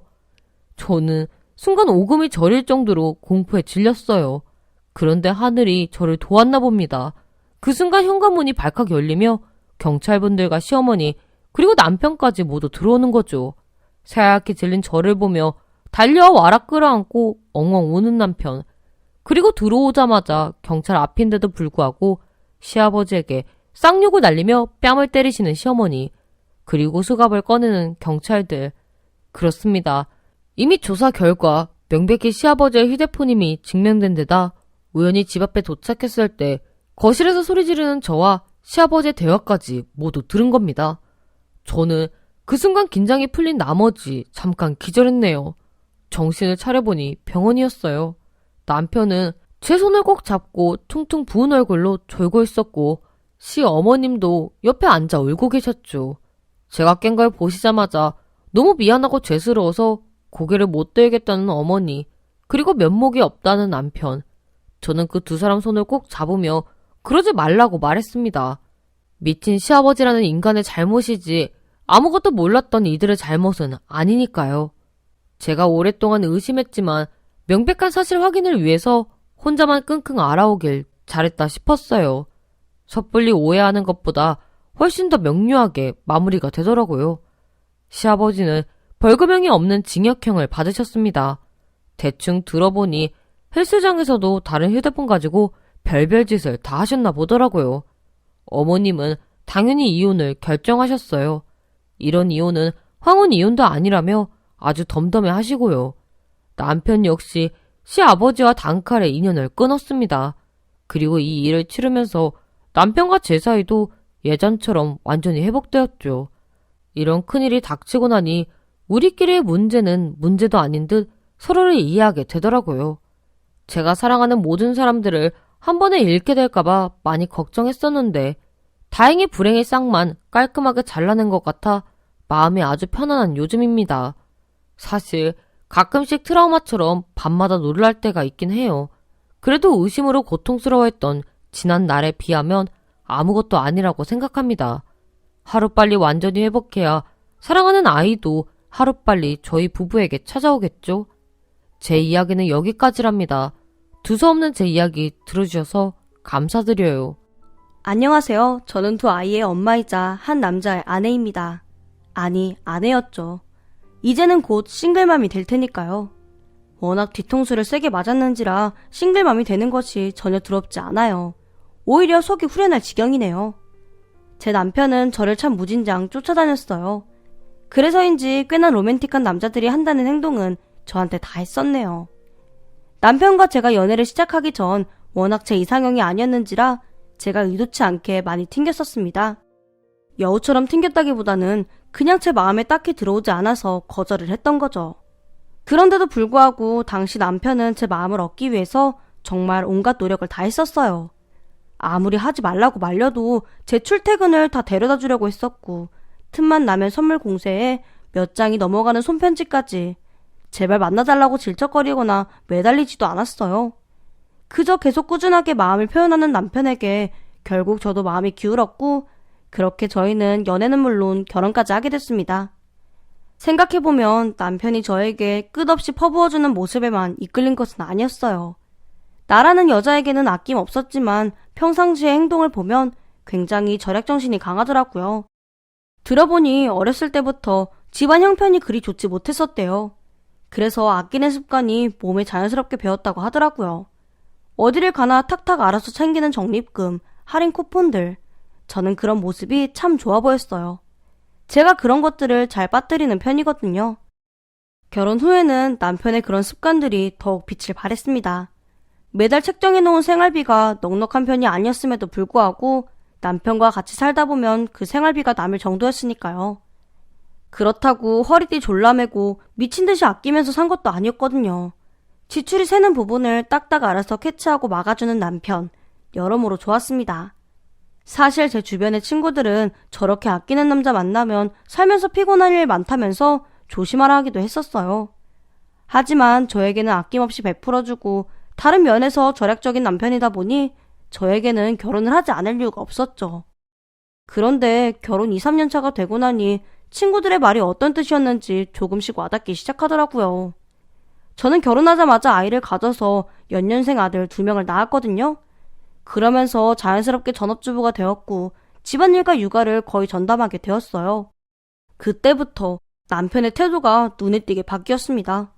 매월 아파트 관리비부터 휴대폰 요금 등등 고지서가 날아올 때마다 저는 긴장해야 했어요. 남편이 퇴근하고 나서 종이들을 하나하나 탁탁 넘겨가면서 체크를 하는데 거의 분위기가 선생님한테 혼나는 학생 느낌이었거든요. 휴대폰 소액 결제 7,000원은 뭐냐? 아무리 소액이어도 우리가 생활비 결제하기로 한 카드로 결제를 해라. 수도세는 이번 달에 왜 많이 나왔느냐. 잔소리가 끝이 없었어요. 솔직히 제가 집에서 애 보고 요리하고 청소하면 하루가 다 가는데 뭘 그렇게 사치하면 사치하고 낭비하면 낭비했겠어요. 좋은 의미로 하는 소리겠지만 자꾸 들으니 마냥 듣고만 있기가 힘들었습니다. 그래서 남편한테 잔소리 좀 그만하라고, 안 그래도 요새 잠도 제대로 못 자서 힘들어 죽겠다고 앓는 소리라도 하면 남편은 콧방귀를 뀌면서 이렇게 말하곤 했어요. 누군 밖에서 놀다 들어와요 뭐? 그래 당신도 힘들겠지. 애보랴 집안일하랴. 근데 물 조금 덜 쓰고 생활비 좀 신경 써서 아끼는 거 그게 그렇게 힘든 건 아니잖아. 내 말을 애초에 잔소리로만 듣고 흘려버리는 게 문제야. 저런 식으로 말하면 진짜 할 말이 없습니다. 일방적으로 훈육하듯이 말하니 기분도 불쾌하고요. 그래도 최대한 좋은 쪽으로 생각하려고 노력했어요. 아껴야 잘 산다는 걸 거의 가훈처럼 생각하는 남편. 그게 그렇게 잘못됐다고는 생각하지 않았으니까요.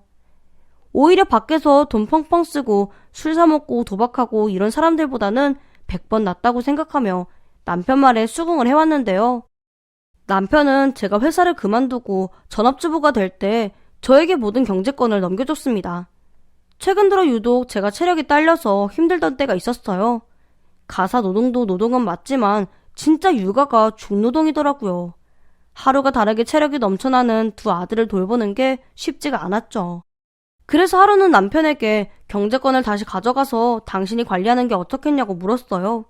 하루가 어떻게 지나는지 모를 정도로 바쁜데 그 와중에 공과금 관리부터 대출 관리까지 하려니 자꾸 실수가 생기는 것 같기도 해서 걱정이었거든요. 물론 남편도 바쁘겠지만 여러분들도 아시다시피 남편이 저보다 경제관념이 더 확실하잖아요. 그래서 남편이 관리하는 게 훨씬 효율적일 거라는 생각이 들었거든요. 남편은 또 자기한테 미루는 거냐며 잔소리라도 할 줄 알았는데 의외로 흔쾌히 대답했어요. 안 그래도 내가 먼저 그 말하려고 했어. 나는 아무래도 내조하는 사람이 경제권을 가지고 있는 게 좋겠다 싶어서 그런 건데 우리 성향상 내가 관리하는 게 더 좋을 것 같긴 했거든. 지금 속도라면 내년쯤에 전세 대출도 마무리될 것 같고 여러모로 자기가 관리하는 게 속 편하겠다고 생각했다는 남편. 저는 그렇게 남편에게 모든 돈 관리를 맡기게 되었고 내심 속이 후련했습니다. 다만 단점도 있었어요. 본인이 돈 관리를 맡자마자 슬슬 생활비를 줄이는 겁니다. 제가 너무 빠듯하다고 이야기하면 자기 용돈도 같은 퍼센트로 줄였답니다. 그러니 내년에 전세 대출 끝날 때까지만 좀 더 타이트하게 가자고 하네요. 은행에 빚지지 않는 삶 저도 좋습니다. 그런데 애들한테 주는 것까지 아끼기는 싫은 게 부모 마음이잖아요. 그런데 남편은 그렇지 않나 보더라고요. 물론 지금 아껴야 나중에 애들 컸을 때 더 마음껏 날개를 달아줄 수 있다고 말하는 남편, 저도 동의하긴 했어요. 여러모로 빡빡한 구석이 없지는 않았지만 제가 순수하게 남편만 믿고 따랐었는데 다른 것도 아니고 돈 관련해서 제 뒤통수를 칠 거라고는 생각도 못했습니다. 차라리 다른 거짓말이었더라면 제가 이렇게까지 배신감에 치를 떨진 않았을 거예요. 아껴야 잘 산다는 말을 입에 못 박듯 하고 살았던 남편놈인데 생각할수록 분노가 되살아나네요. 그날은 평상시랑 다름없는 날이었어요. 주말 오후였는데 원래 매주 주말이면 상사들이랑 골프 치러 다니느라 정신없었던 남편이거든요. 사회생활의 연장이다 보니 주말에도 저는 독박 육아가 일상이었고요. 그런데 그날은 웬일로 안방에서 한참을 골아 떨어지는 겁니다. 그런데 소파 위에 있던 남편의 휴대폰에 문자가 한 통 날라왔어요. 추심절차 착수 안내. 뭐라 적혀있던 그 문자를 보고 이게 무슨 뜻이지? 하고 생각하던 와중에 발신자를 보니 저희가 전세 대출을 했던 은행이더라고요. 저는 갸우뚱해서 그 뜻을 확인해봤는데 믿기지가 않았습니다. 대출을 연체했을 때 오는 은행 독촉 문자 멘트더라고요. 돈 한 푼 늦게 내는 거 싫어하는 남편이 연체라니 요즘 일이 너무 바빴나 싶었습니다. 그런데 이어서 몇 통의 문자가 더 오는 겁니다. 저는 휴대폰 화면에 뜨는 글귀들을 읽으며 점점 얼굴이 하얗게 질려나갔습니다. 은행 대출 체납 문자뿐만 아니라 남편은 현금 서비스까지 이용하고 있었나 봐요. 이 인간이 도대체 돈을 어디다 쓰고 다니는 건가 감도 잡히지 않았습니다. 대출도 그렇게 싫어하는 사람이 현금 서비스라니. 제가 아는 남편과 이 문자의 내용은 너무 상반되어 있었어요. 저는 남편에게 경제권을 준 이후로 각종 고지서들은 거들떠보지도 않았거든요. 좀 웃기긴 한 게 제가 관리를 할 때는 매월 보고하듯이 남편이 공유를 받았잖아요. 막상 남편이 관리하고 나서는 제가 이번 달 관리비는 좀 어떠냐고 물어봐도 자기가 어련히 알아서 하고 있으니 신경 안 써도 된다고 했었거든요. 저는 그게 저에 대한 배려인 줄 알았는데 혼자서 관리하는 것과 동시에 많은 변화가 있었나 보더라고요. 저는 계속 설마 하는 마음으로 그간의 고지서와 카드 내역서들을 살펴보기로 했습니다. 내가 이제껏 봐온 남편의 성향이란 게 있는데 아니겠지 아닐 거야 하는 마음이 사실 가장 컸어요. 그런데 그 지푸라기 같은 믿음까지 모두 박살이 난 건 바로 남편의 체크카드 내역서를 보고 나서인데요. 찾은 위치도 웃긴 게 다른 고지서나 신용카드 내역은 자기가 직접 정리한 파일에다가 한 장 한 장 꽂아뒀으면서 체크카드 내역서만큼은 반으로 찢어 쓰레기통에 버려뒀더라고요. 지난달에 내역을 하나하나 읽어보던 저는 경악을 할 수밖에 없었습니다. XX 백화점, 땡땡 백화점, 백화점 이름이 몇 개나 보였어요. 사용 금액만 해도 몇백만 원이 그냥 넘어가고요. 그리고 제가 가보지도 못했던 레스토랑 이름도 10개가 넘었습니다. 그리고 맨 밑에는 땡땡 호텔 숙박 내역도 있더군요. 하루에 20만 원이나 주고 남편이 호텔 결제를 한 그날, 심지어 그날은 남편이 저에게 회사 워크숍을 간다고 한 날이었습니다. 게다가 아침에 준비하는 내내 워크숍 가기 싫다고 징징거렸던 남편의 얼굴이 아직도 생생한데 저는 순간 오금이 확 저렸어요. 지금 안방에서 자고 있는 저 남자가 내가 알던 남편이 맞나 싶을 정도로 오싹해졌고 그 순간 남편이 뒤척이는 소리가 나길래 황급히 내역서를 숨겼습니다. 당장 이게 뭐냐고 물어볼 용기도 나지 않았고 너무 어안이 벙벙한 상태였거든요. 남편은 제가 뭘 알게 된지도 모르고 눈을 뜨자마자 나가봐야겠다며 허둥지둥 준비를 하더라고요. 도대체 어디에 누구랑 돈을 쓰고 다닌 거냐고 물어보고 싶은 마음이 굴뚝 같았습니다. 하지만 지금 물어보면 왠지 남편이 빠져나갈 궁리를 하기에 딱 좋을 것 같았어요. 무엇보다도 제 마음이 너무 복잡해서 모른 채 했죠. 그렇게 남편은 잠에서 깬 지 1시간도 되지 않았을 때 부랴부랴 외출했습니다. 그러고 보니 매 주말마다 상사를 만나러 간다고 했었던 남편이었는데 왠지 그게 다가 아닐 것 같다는 생각도 들었어요. 대부분의 사용 내역들이 온통 주말이었거든요. 회사 상사랑 백화점 돌아다닐 일이 뭐가 그렇게 많겠어요. 남편이 나가고 조용해진 집에서 저는 다시 한번 마음을 가다듬고 내역서들을 찬찬히 살펴봤습니다. 정신을 차리고 다시 보니 아까는 보이지 않던 것들도 보이더라고요. 호텔은 물론이고 수많은 레스토랑 그리고 백화점들이 비슷한 동네에 위치한 곳이었어요. 저희 집을 기준으로 치면 차로 30분 거리는 신시가지였는데요. 반대로 남편의 회사에서는 1시간도 더 걸리는 거리였고요.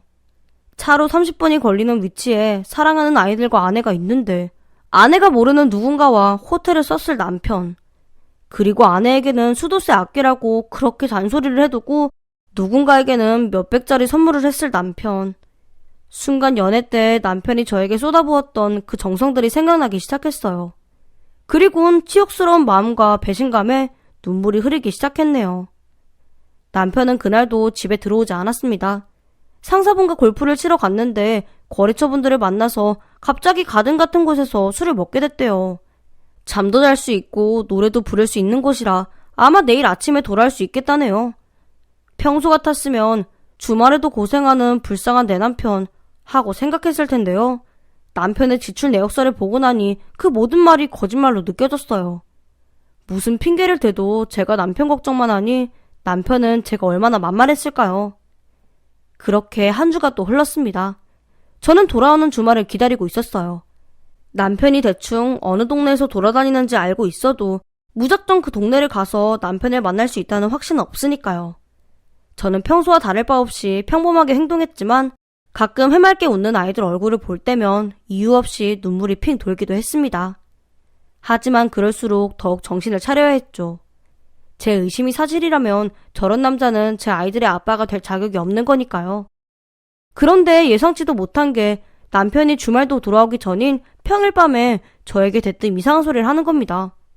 저녁 9시쯤 되었을까요?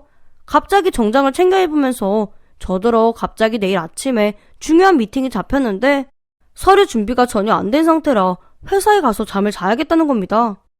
이 사람 제가 만만해도 너무 만만했나 봅니다.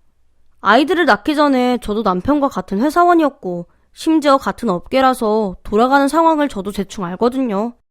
이 업종에서는 미팅 자체가 잘 없을 뿐더러 잡히더라도 최소 일주일 전에 잡힙니다.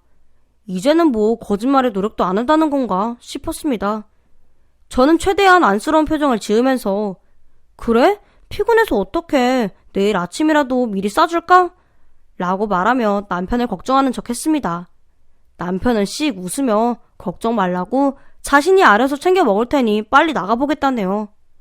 그러면서도 손에 들고 있는 휴대폰에서는 계속 문자 소리가 띠링띠링 울리고 남편은 휴대폰을 의식하며 신발도 대충 구겨 신고 뛰어나가다시피 집 밖을 나섰어요. 뭐가 그리 급했을까요? 누가 그렇게도 보고 싶었을까요? 저는 남편이 나가자마자 모자만 눌러쓰고 계단으로 남편을 따라 내려갔습니다. 다행히도 친정이 같은 아파트거든요. 굳은 목소리로 친정엄마한테 다급하게 전화를 하고는 아이들이 자고 있는데 잠깐만 건너와서 한두 시간만 지켜봐달라고 부탁했네요. 저의 심상치 않은 기운을 눈치챈 엄마가 무슨 일이냐고 되물었지만 일단 다녀와서 말씀해드리겠다고 했죠. 저 역시 빌고 또 빌었습니다. 다녀와서 엄마한테 딱히 말씀드릴 일이 없기를요. 아무 일이 없기를 그 누구보다도 간곡히 빌었어요.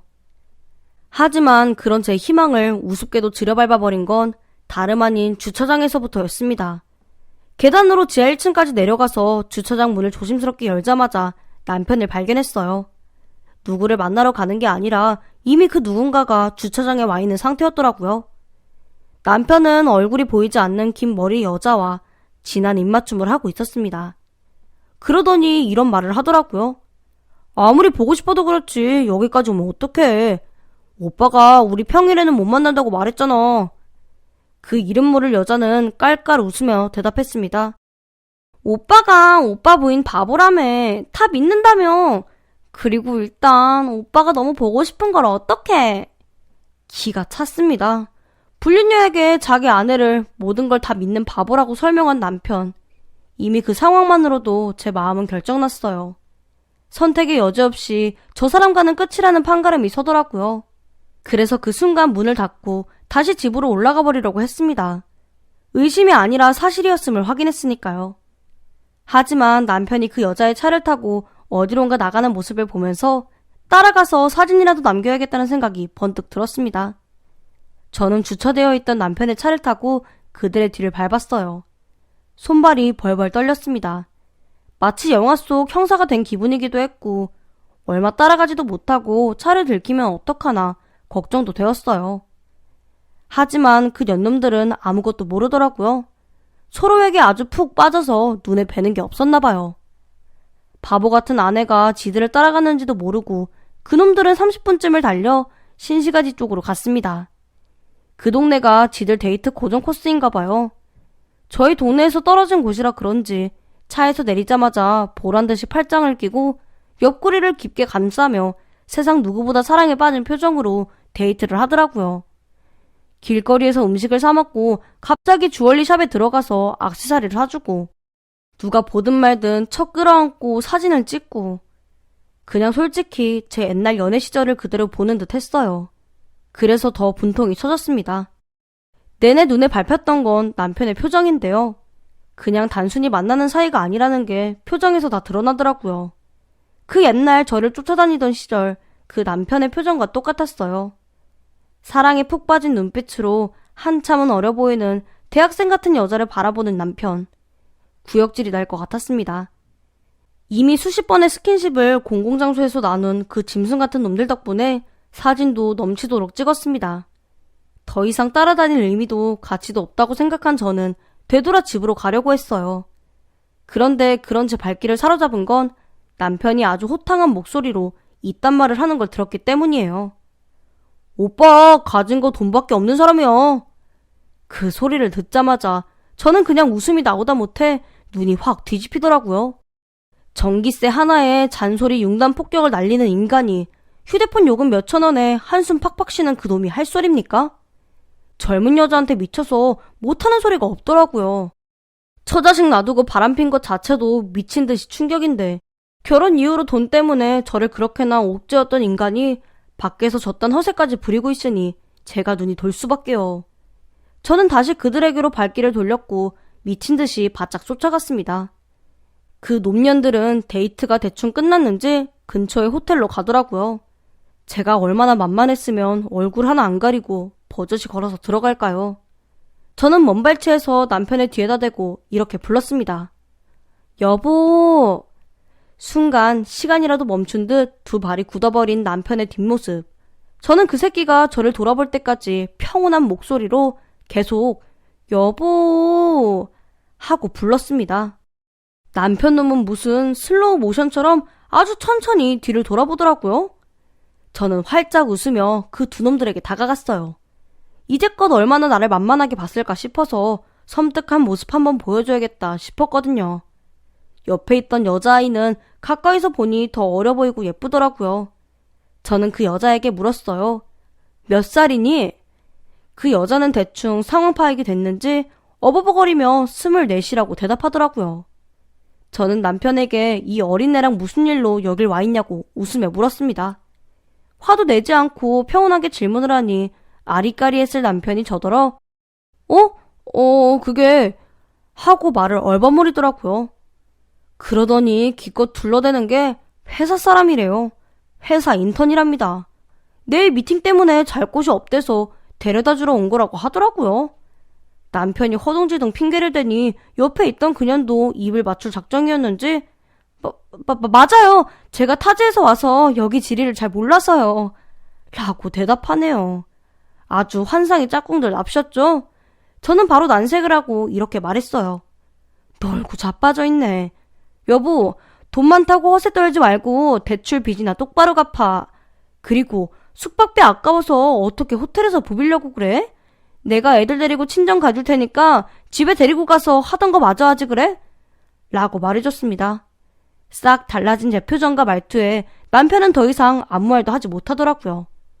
옆에 있던 여자애도 참 얼마나 어리고 철이 없는지 그 수많은 말들 중에서도 대출이란 말이 귀에 꽂혔나 봐요. 남편을 바라보면서 오빠, 대출빚 있어? 라고 말하며 금세 본색을 드러내네요. 저는 그 순간 들고 있던 가방을 남편 얼굴에 집어 던졌습니다. 그리고 주머니에 동전이 있길래 그것도 집어 던졌어요. 숙박비에 보태라고 말하면서요.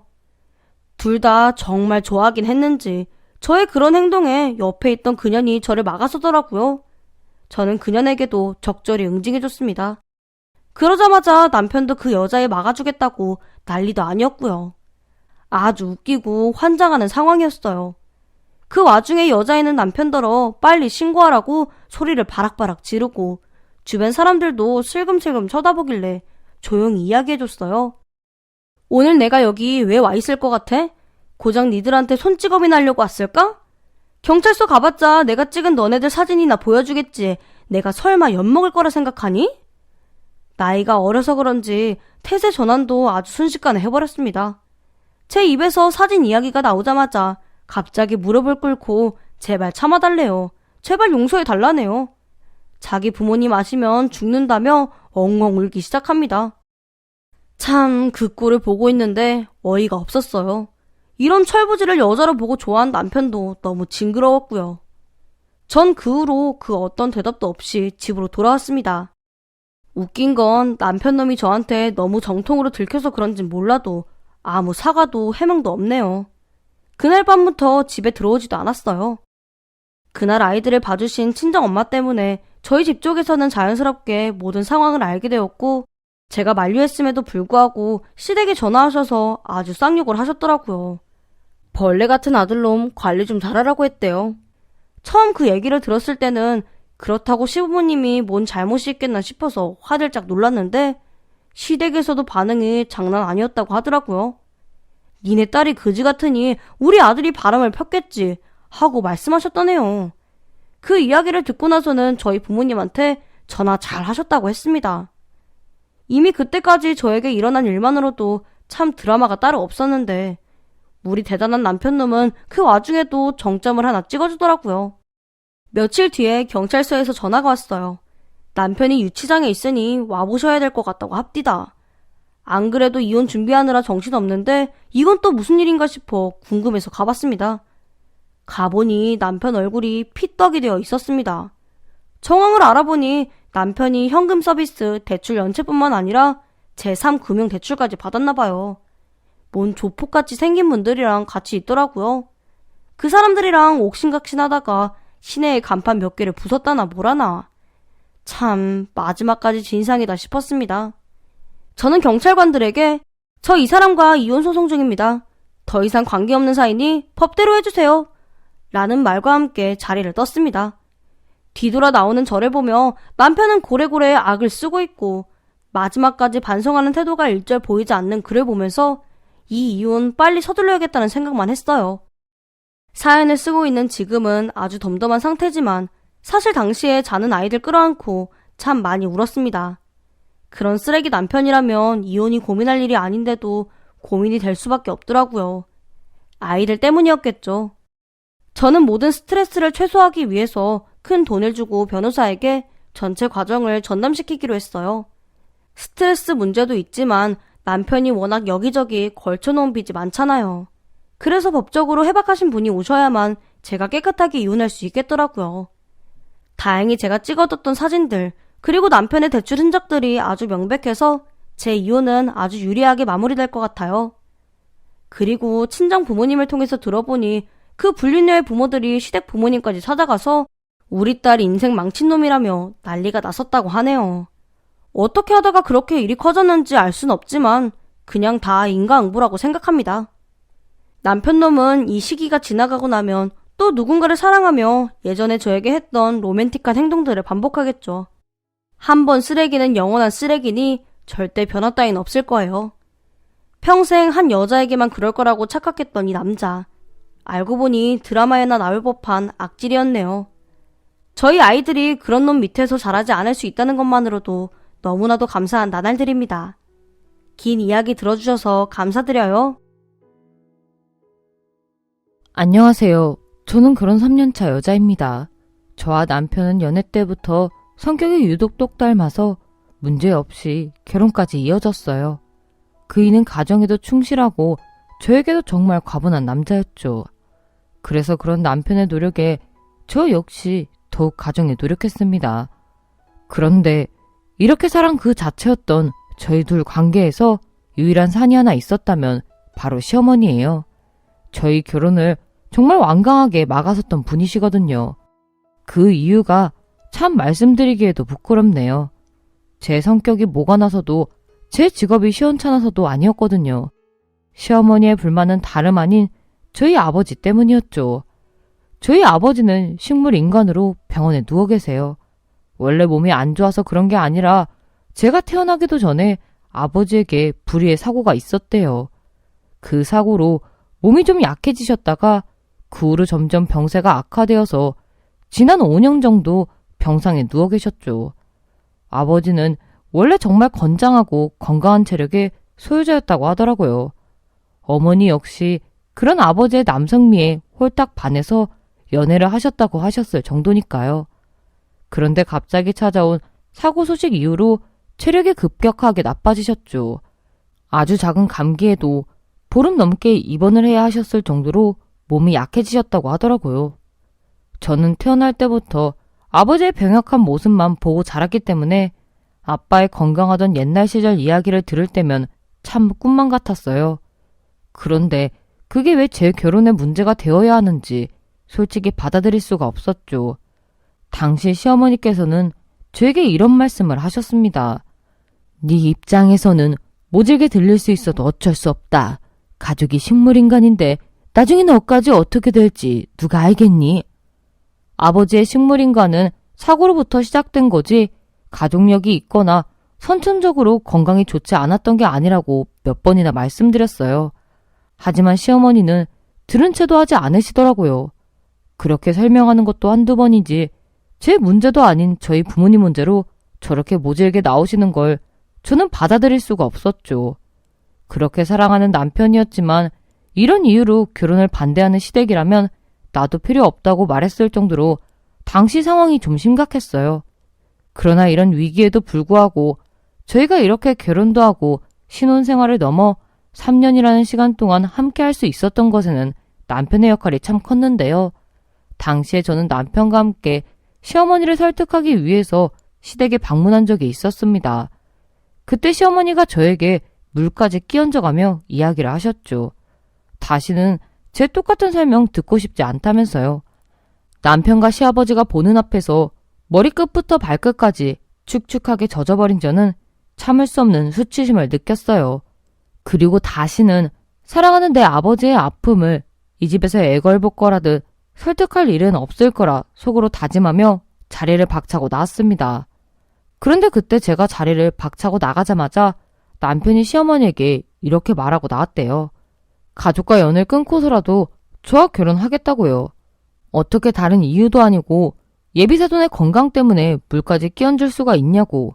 이건 자기 입장에서도 절대 받아들일 수가 없다며 큰소리치고 저를 따라 나왔더라고요.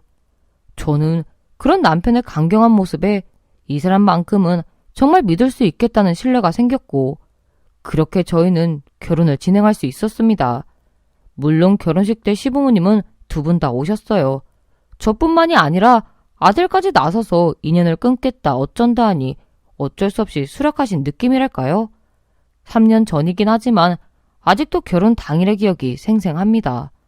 식이 끝나고 대부분 신혼여행길에 오르지만 저는 그 전에 병원에 들려서 누워 계신 아버지의 손을 잡고 엉엉 울면서 제 나름의 인사를 했었거든요.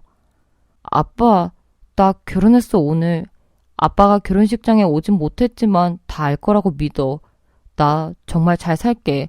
아빠한테 약속해.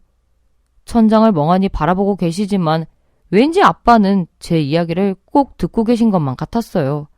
그래서 저는 이 결혼을 허락받기 위해서 제가 시어머니께 들었던 참을 수 없는 이야기들, 특히나 저희 아빠의 식물인간 처지를 운운하는 그런 소리들을 다시는 듣고만 있지 않겠노라 다짐하며 남편과 신혼여행길에 올랐습니다. 본격적인 결혼 생활이 시작되면서 어머니의 태도는 그 전과는 많이 달라지긴 했었어요. 물론 남편에게만요. 저를 대하는 차가움은 쉽사리 달라지지 않더라고요. 그래도 예전처럼 저에게 물까지 끼얹어가며 제 부모님 이야기를 입에 올리시지는 않으니 저는 그것만으로 만족하며 하루하루를 보내고 있었습니다. 그러나 그것도 잠깐이지 생활 속에서 자꾸 차별적인 일들이 일어나니 저도 사람인지라 마음에 걸릴 수밖에 없었죠. 제 남편에게는 여동생이 하나 있습니다. 그런데 시어머니는 어쩌다 명절에 신우이와 함께하는 날이라도 오면 신우 앞에서 저 들으라는 듯이 이런 이야기를 하셨죠. 너는 꼭 결혼할 때 남편 될 사람 가족들 건강까지 다 살펴라. 결혼은 두 집안의 만남이지 두 사람만의 만남이 아니야. 온 가족의 정황을 꼼꼼하게 살펴야 되는 거야. 꼭 제가 있을 때 저런 이야기를 조언이랍시고 하시는데 참 누가 봐도 저 들으라고 하는 소리 아닌가요? 저는 그럴 때마다 표정 관리가 안 돼서 자리를 피하기 일쑤였고 신우는 그런 시어머니께 같은 말을 몇 번이나 하는 거야. 그런 말 좀 그만하면 안 돼?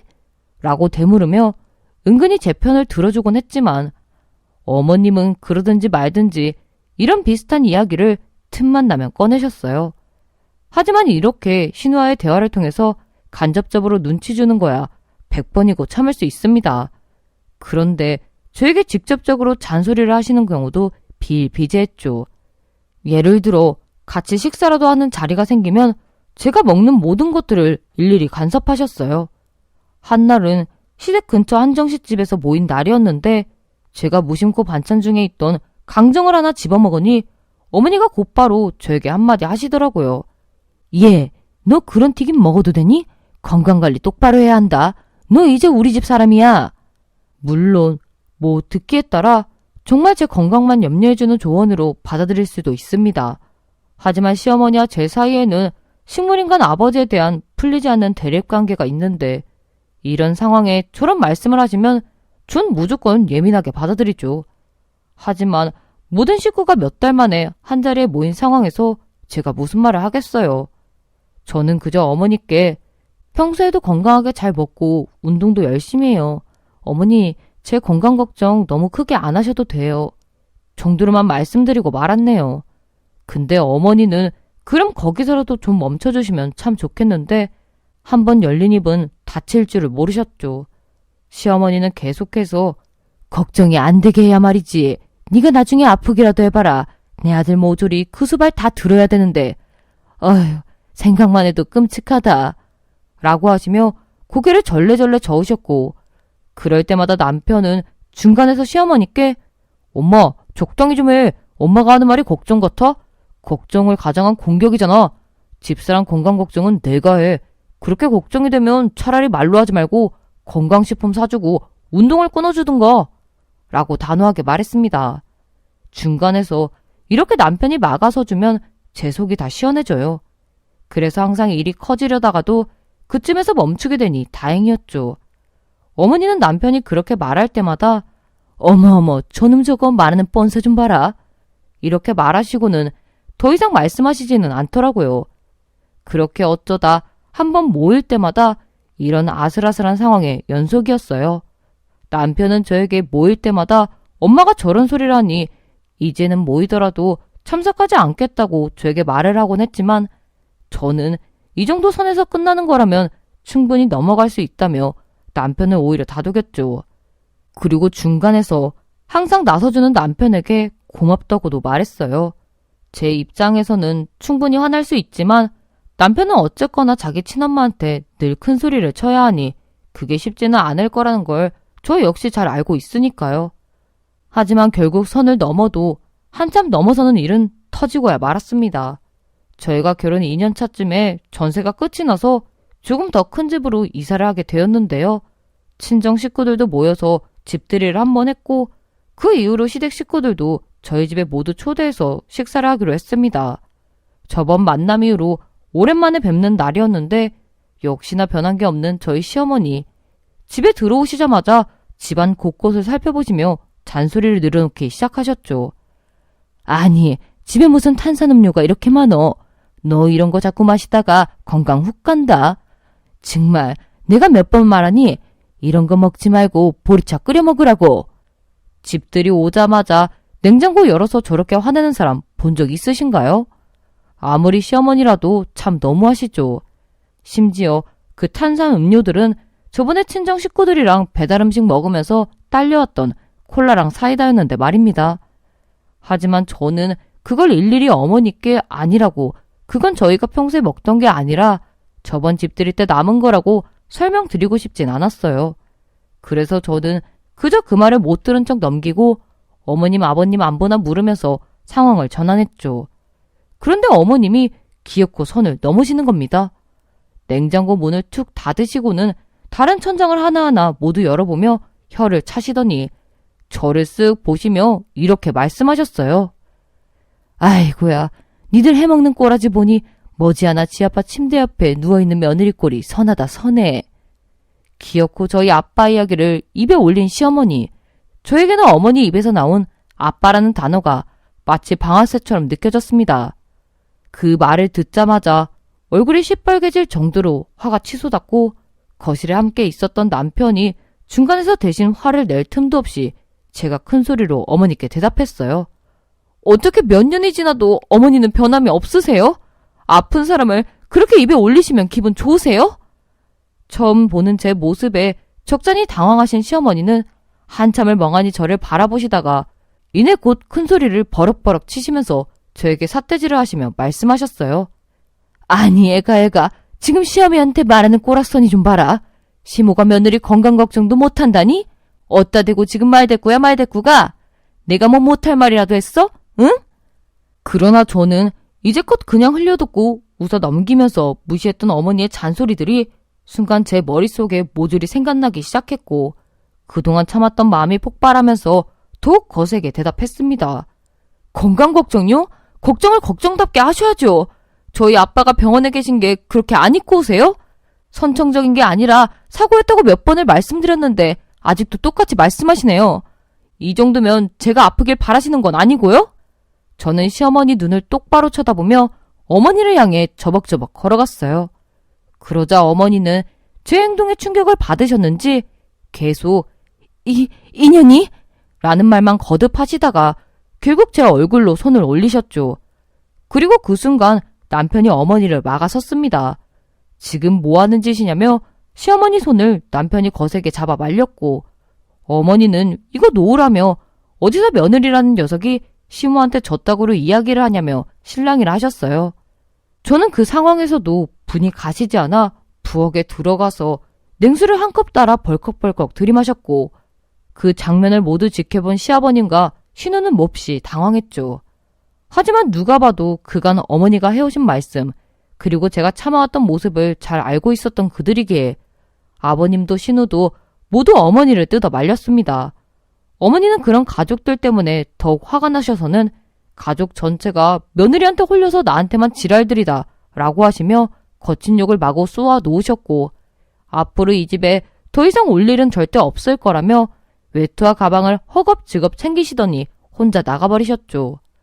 꽝 하는 소리와 함께 닫혀버린 현관문.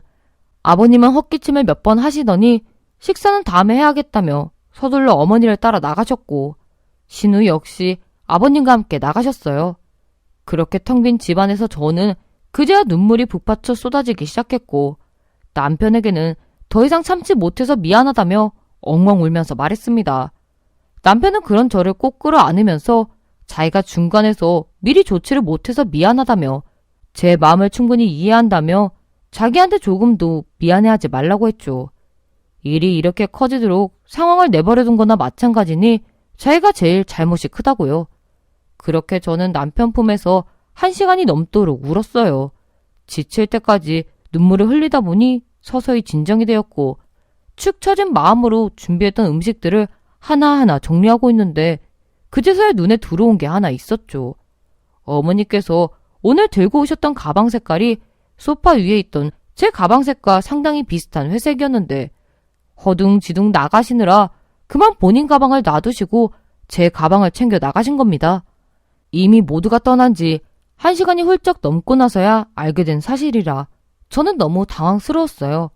평소와 같았다면 그냥 전화해서 가방이 바뀌었네요 하고 말하면 되는데 이렇게 난리가 난 상황에서 가방이 바뀌니 뭐라 먼저 연락을 드려야 될지 모르겠더라고요.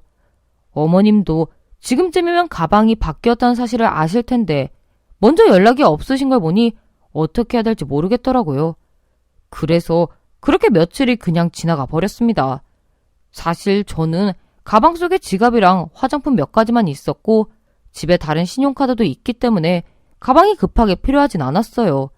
그래도 가방이 바뀌었다는 걸 알고도 이렇게 연락 없이 있는 건 예의가 아닌 것 같아서 시간이 더 지나기 전에 연락을 먼저 드리는 게 맞겠다 생각이 들었죠. 그래서 휴대폰을 들고도 몇 분이나 통화 버튼을 누르지 못한 채 고민하다가 결국 전화를 걸었습니다. 어머니도 한참이 지나서야 전화를 받으시더라고요. 저는 전화를 받지 않으실 수도 있다고 생각했는데 받으시길래 약간 놀라서 어머니 안녕하셨어요? 라고 첫마디를 꺼냈죠. 그런데 어머니의 대답이 평소와는 사뭇 다른 겁니다. 그래 아가야, 가방 때문에 전화한 거지? 평소와 달리 착 가라앉은 말투의 어머님. 그날 있었던 일 때문에 아직 충격이 크신 건가 싶었고 그렇다고 해서 제가 먼저 사과드리고 싶은 일도 아니었기 때문에 저는 쭈뼛쭈뼛 대답을 했어요. 네, 그날 가방이 바뀌었더라고요. 중요한 물건도 있으실 텐데 제가 지금 가져다 드릴게요. 혹시 불편하시면 그냥 제 가방도 문 앞에 놔두시기만 하면 제가 알아서 바꿔두고 갈게요. 고작 며칠이 지났을 뿐인데 제 얼굴을 마주쳐봤자 불쾌하실 거라 생각해서 문 앞에다 가방만 놔두고 올 생각이었죠. 그런데 어머니 반응이 사뭇 다르더라고요. 어머니는 저에게 이렇게 말씀하셨어요. 아니다, 내가 가마. 집에서 편하게 쉬고 있거라. 마치 다른 사람과 통화하는 것 같은 이 기분에 저는 기분이 너무 묘해서 그저 네 라고만 대답했고 어머니는 전화를 끊으시고는 한 2시간쯤 지났을 때쯤 저희 집에 진짜로 오셨습니다. 그날은 주말이었는데 하필 남편이 약속 때문에 바깥에 나가 있었던 상황이어서 집 안에는 저 혼자뿐이었죠. 그래서 현관문을 열어드리기 전 그 어색함은 정말 이로 말로 표현을 못하겠네요. 그런데 충격적인 일은 그때부터였죠. 현관문을 끽 열었는데 어머님이 보이지 않아 고개를 내밀고 밖을 내다봤는데요. 어머님이 그 차가운 바닥에 무릎을 꿇고 계신 겁니다. 어머니, 지금 뭐 하시는 거예요? 저는 너무 놀랐어요. 통화상의 어머님 말투도 적잖이 충격이었는데 며느리 앞에서 무릎을 꿇고 있다니요. 저는 너무 놀라 서둘러 어머니를 일으켜 세웠고 어머니는 그런 제 손을 뿌리치고 계속 무릎을 꿇고 계셨습니다. 제가 말리는 것도 마다하시고 계속 그 차가운 바닥에 무릎을 꿇고 계시는 시어머니. 저는 땀을 뻘뻘 흘리며 어머님을 억지로 일으켜 세웠고 간신히 집 안으로 모셨어요. 그런데 신발장에서부터 어머님이 눈물을 뚝뚝 흘리시는 거예요. 저는 너무 당황해서 어머니께 어머니, 이렇게까지 사과하실 필요는 없는 일이에요. 저도 아버님이랑 다 계신 자리에서 어머니께 큰소리 냈잖아요. 그냥 훌훌 털고 잊으면 되는 일인데 왜 그러세요? 라고 말씀드렸죠. 그런데 어머님이 고개를 절레절레 저으며 그게 아니라며 꺼이꺼이 목 놓아 우시는 겁니다. 영문을 모르는 저는 계속 어머니의 눈물만 멍하니 지켜봤고, 한참 뒤에야 어머님이 목소리를 가다듬으시고 저에게 천천히 이야기를 꺼내셨죠. 너랑 내 가방이 바뀐 걸 나도 그날 저녁에 알았단다. 나는 눈도 좋지 않아서 그게 계속 내 가방인 줄 알았지 뭐니. 저녁에 카드 쓸 일이 있어서 무심코 가방에서 네 지갑을 꺼냈는데 그걸 열고 나서야 가방이 바뀐 걸 알았지. 이때까지만 해도 저는 이게 이렇게 울면서 이야기를 할 일인가? 너무 갸우뚱했어요. 그런데 어머니는 또 한참을 흐느끼시더니 힘겹게 이야기를 이어나가셨죠. 무심코 열었던 네 지갑에 네 가족 사진이 있더구나. 그리고 그 옆에 아버지 독사진이 있던데 맞니? 맞아요. 저는 엄마와 단둘이 찍은 가족 사진 한 장과 아빠의 젊었을 적 사진 한 장을 지니고 다니거든요. 엄마한테 말로만 들었던 아빠의 건강하던 시절의 총각 사진이라 정말 소중하게 간직하고 있는 보물 같은 사진이죠. 그런데 한참 젊었을 때 사진이고 지금의 아빠 모습이랑 달라도 너무 다른데 어떻게 시어머니께서 곧바로 아빠인 걸 아신 건지 신기했어요. 아시다시피 아빠는 병상에 계신지라 상견례에도 오시지 못했으니까요. 저는 계속 의문 가득한 표정으로 대답했습니다. 아, 네. 저희 아버지 젊었을 적 사진이에요. 아프시기 전에 찍은 사진이 몇 장 없어서 제가 소중하게 가지고 다니거든요. 그런데 그건 왜요? 제 말이 끝나자마자 시어머니는 오열하듯 바닥에 엎드려 엉엉 우셨어요. 그때부턴 저에게도 의문보다는 뭔가의 불안감이라고 해야 할까요? 뭔가 큰일이 있는 것 같다는 생각이 들어 덩달아 눈물이 그렁그렁 맺히기 시작했고 어머니는 저에게 남은 설명은 가서 하겠다며 당장 아버님의 병원으로 같이 가자고 하셨죠. 결혼 전은 물론이고 이후에도 저희 아빠 병문안은 생각조차 하지 않으셨던 시어머니께서 갑자기 병원이라니 저는 터질 것 같은 가슴을 부여잡고 어머니와 함께 아빠가 계신 병원으로 향했습니다. 마침 병실에는 저희 엄마가 와 계셨는데요. 시어머니께서는 병실에 들어서자마자 아까 저희 집 앞에서 그랬던 것처럼 다시 무릎을 꿇고는 머리를 숙이고 한참을 계시는 겁니다. 저희 엄마는 너무 깜짝 놀라서 사부인 왜 이러시는 거예요? 얼른 일어나세요. 라고 외치시며 서둘러 시어머니를 일으켜 세웠어요. 그러나 시어머니는 무릎 꿇은 그대로 이야기를 하고 싶다고 제발 들어달라고 하셨죠. 아무리 말려도 꿈쩍도 하시지 않아서 결국 그대로 모든 이야기를 듣게 되었어요. 그리고 시어머니 입에서 옛날 이야기가 시작되는 순간 저는 가슴이 미어질 듯한 충격에 빠지고 말았습니다. 이야기의 정황은 이랬어요. 시어머님은 옛날 아가씨 시절에 계곡에서 놀다가 물에 빠졌던 적이 있었는데 워낙 물이 깊고 급수였던 터라 아무도 손을 못 쓰고 있던 상황에 아무 인연도 없는 남자가 자기를 구해준 적이 있다고 했습니다. 그런데 물에 빠져 허우적거리던 자신은 금방 구해냈지만 급한 물살 때문에 그 남자마저 위험해져서 익사 직전까지 갔다가 힘들게 구조되었다고 하셨죠. 그 후로 시어머니는 금세 회복을 했지만 익사 직전까지 갔던 그 남자는 몸이 많이 약해져서 약 1년 동안을 병원에 있었나 봐요. 그래서 시어머니는 몇 번이고 찾아가서 살해를 하고 싶다고 자신 때문에 소중한 청춘을 병원에서 낭비하게 했다며 부탁을 했지만 그 남자는 시어머니께 당신이 아닌 그 누구였어도 나는 똑같이 구하러 들어갔을 거다. 그러니 부담 갖지 말고 다시는 찾아오지 말으라고 했답니다. 하지만 어머님은 몰래 약 1년간의 병원비를 완납했고 그 남자의 퇴원 이후로도 몇 번씩 찾아뵈려고 수소문했지만 통 소식을 알 수 없었대요. 그런데 제 지갑 속에 있던 저희 아빠의 젊은 시절 사진이 바로 그 남자였던 거죠. 이야기를 듣는 내내 저는 충격에 빠져 다리에 힘이 풀려버렸고 저희 엄마 역시 얼굴 한가득 눈물 범벅이 되어 우시기만 했어요.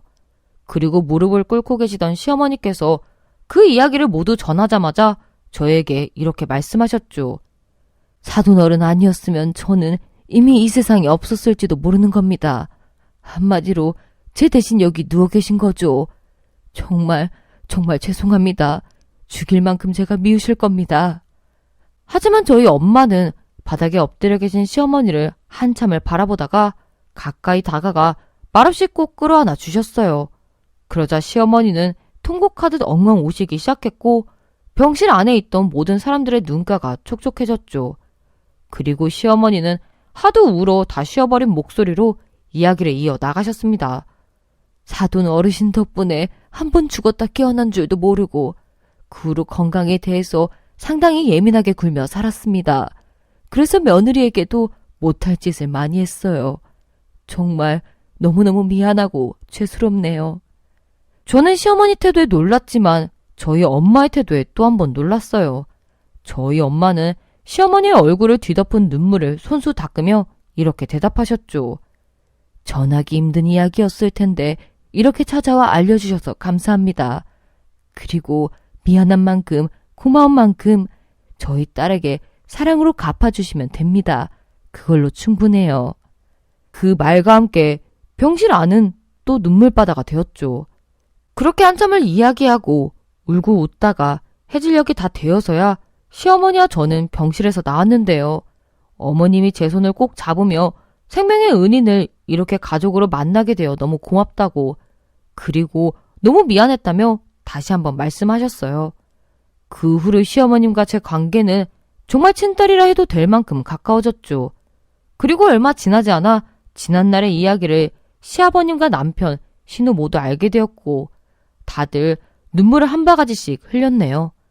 어머니는 저희가 그렇게 거절했음에도 불구하고 앞으로의 저희 아빠 병실에 들어가는 모든 비용을 지불하겠다고 하십니다. 본인이 병원에 가서 직접 결제하지 못하게 막으면 제 계좌로 더 큰 금액을 송금하겠다고까지 말씀하시더라고요. 이렇게 가까이에 아빠가 살려낸 생명이 있었다는 것도 몰랐던 저. 숨겨둔 비밀이 풀리고 나니 아빠도 기분이 좋으셨던 걸까요? 요즘 따라 아버지의 상태도 상당히 호전적이네요. 최근에 근육이 자꾸 뻣뻣하게 굳어서 마음의 준비를 하라는 소리까지 의사 선생님께 들었었는데 요즘은 반대로 상태가 정말 좋아지고 있다는 소식도 들었습니다. 이렇게 행복하게 지내다 보면 언젠간 아버지가 저희에게 목소리도 들려주실 수 있는 날이 오진 않을까 괜한 기대도 해보네요. 저의 이야기는 여기까지예요. 몰랐던 비밀 탓에 서로가 서로를 오해하고 미워하며 시간을 헛되게 보내기도 했지만 이젠 그만큼 더 단단해지고 따뜻하게 아물었네요. 이 순간까지 올 수 있었던 것에는 남편의 역할도 참 컸어요. 앞으로는 제가 사랑하는 가족들에게 행복하고 건강한 일만 가득하길 바랄 뿐이랍니다. 오늘의 사연에 여러분의 소중한 댓글 참여 기다리면서 구독, 좋아요, 공유는 물론 알람 설정도 부탁드립니다. 그럼 오늘의 사연도 함께 읽어주셔서 감사합니다.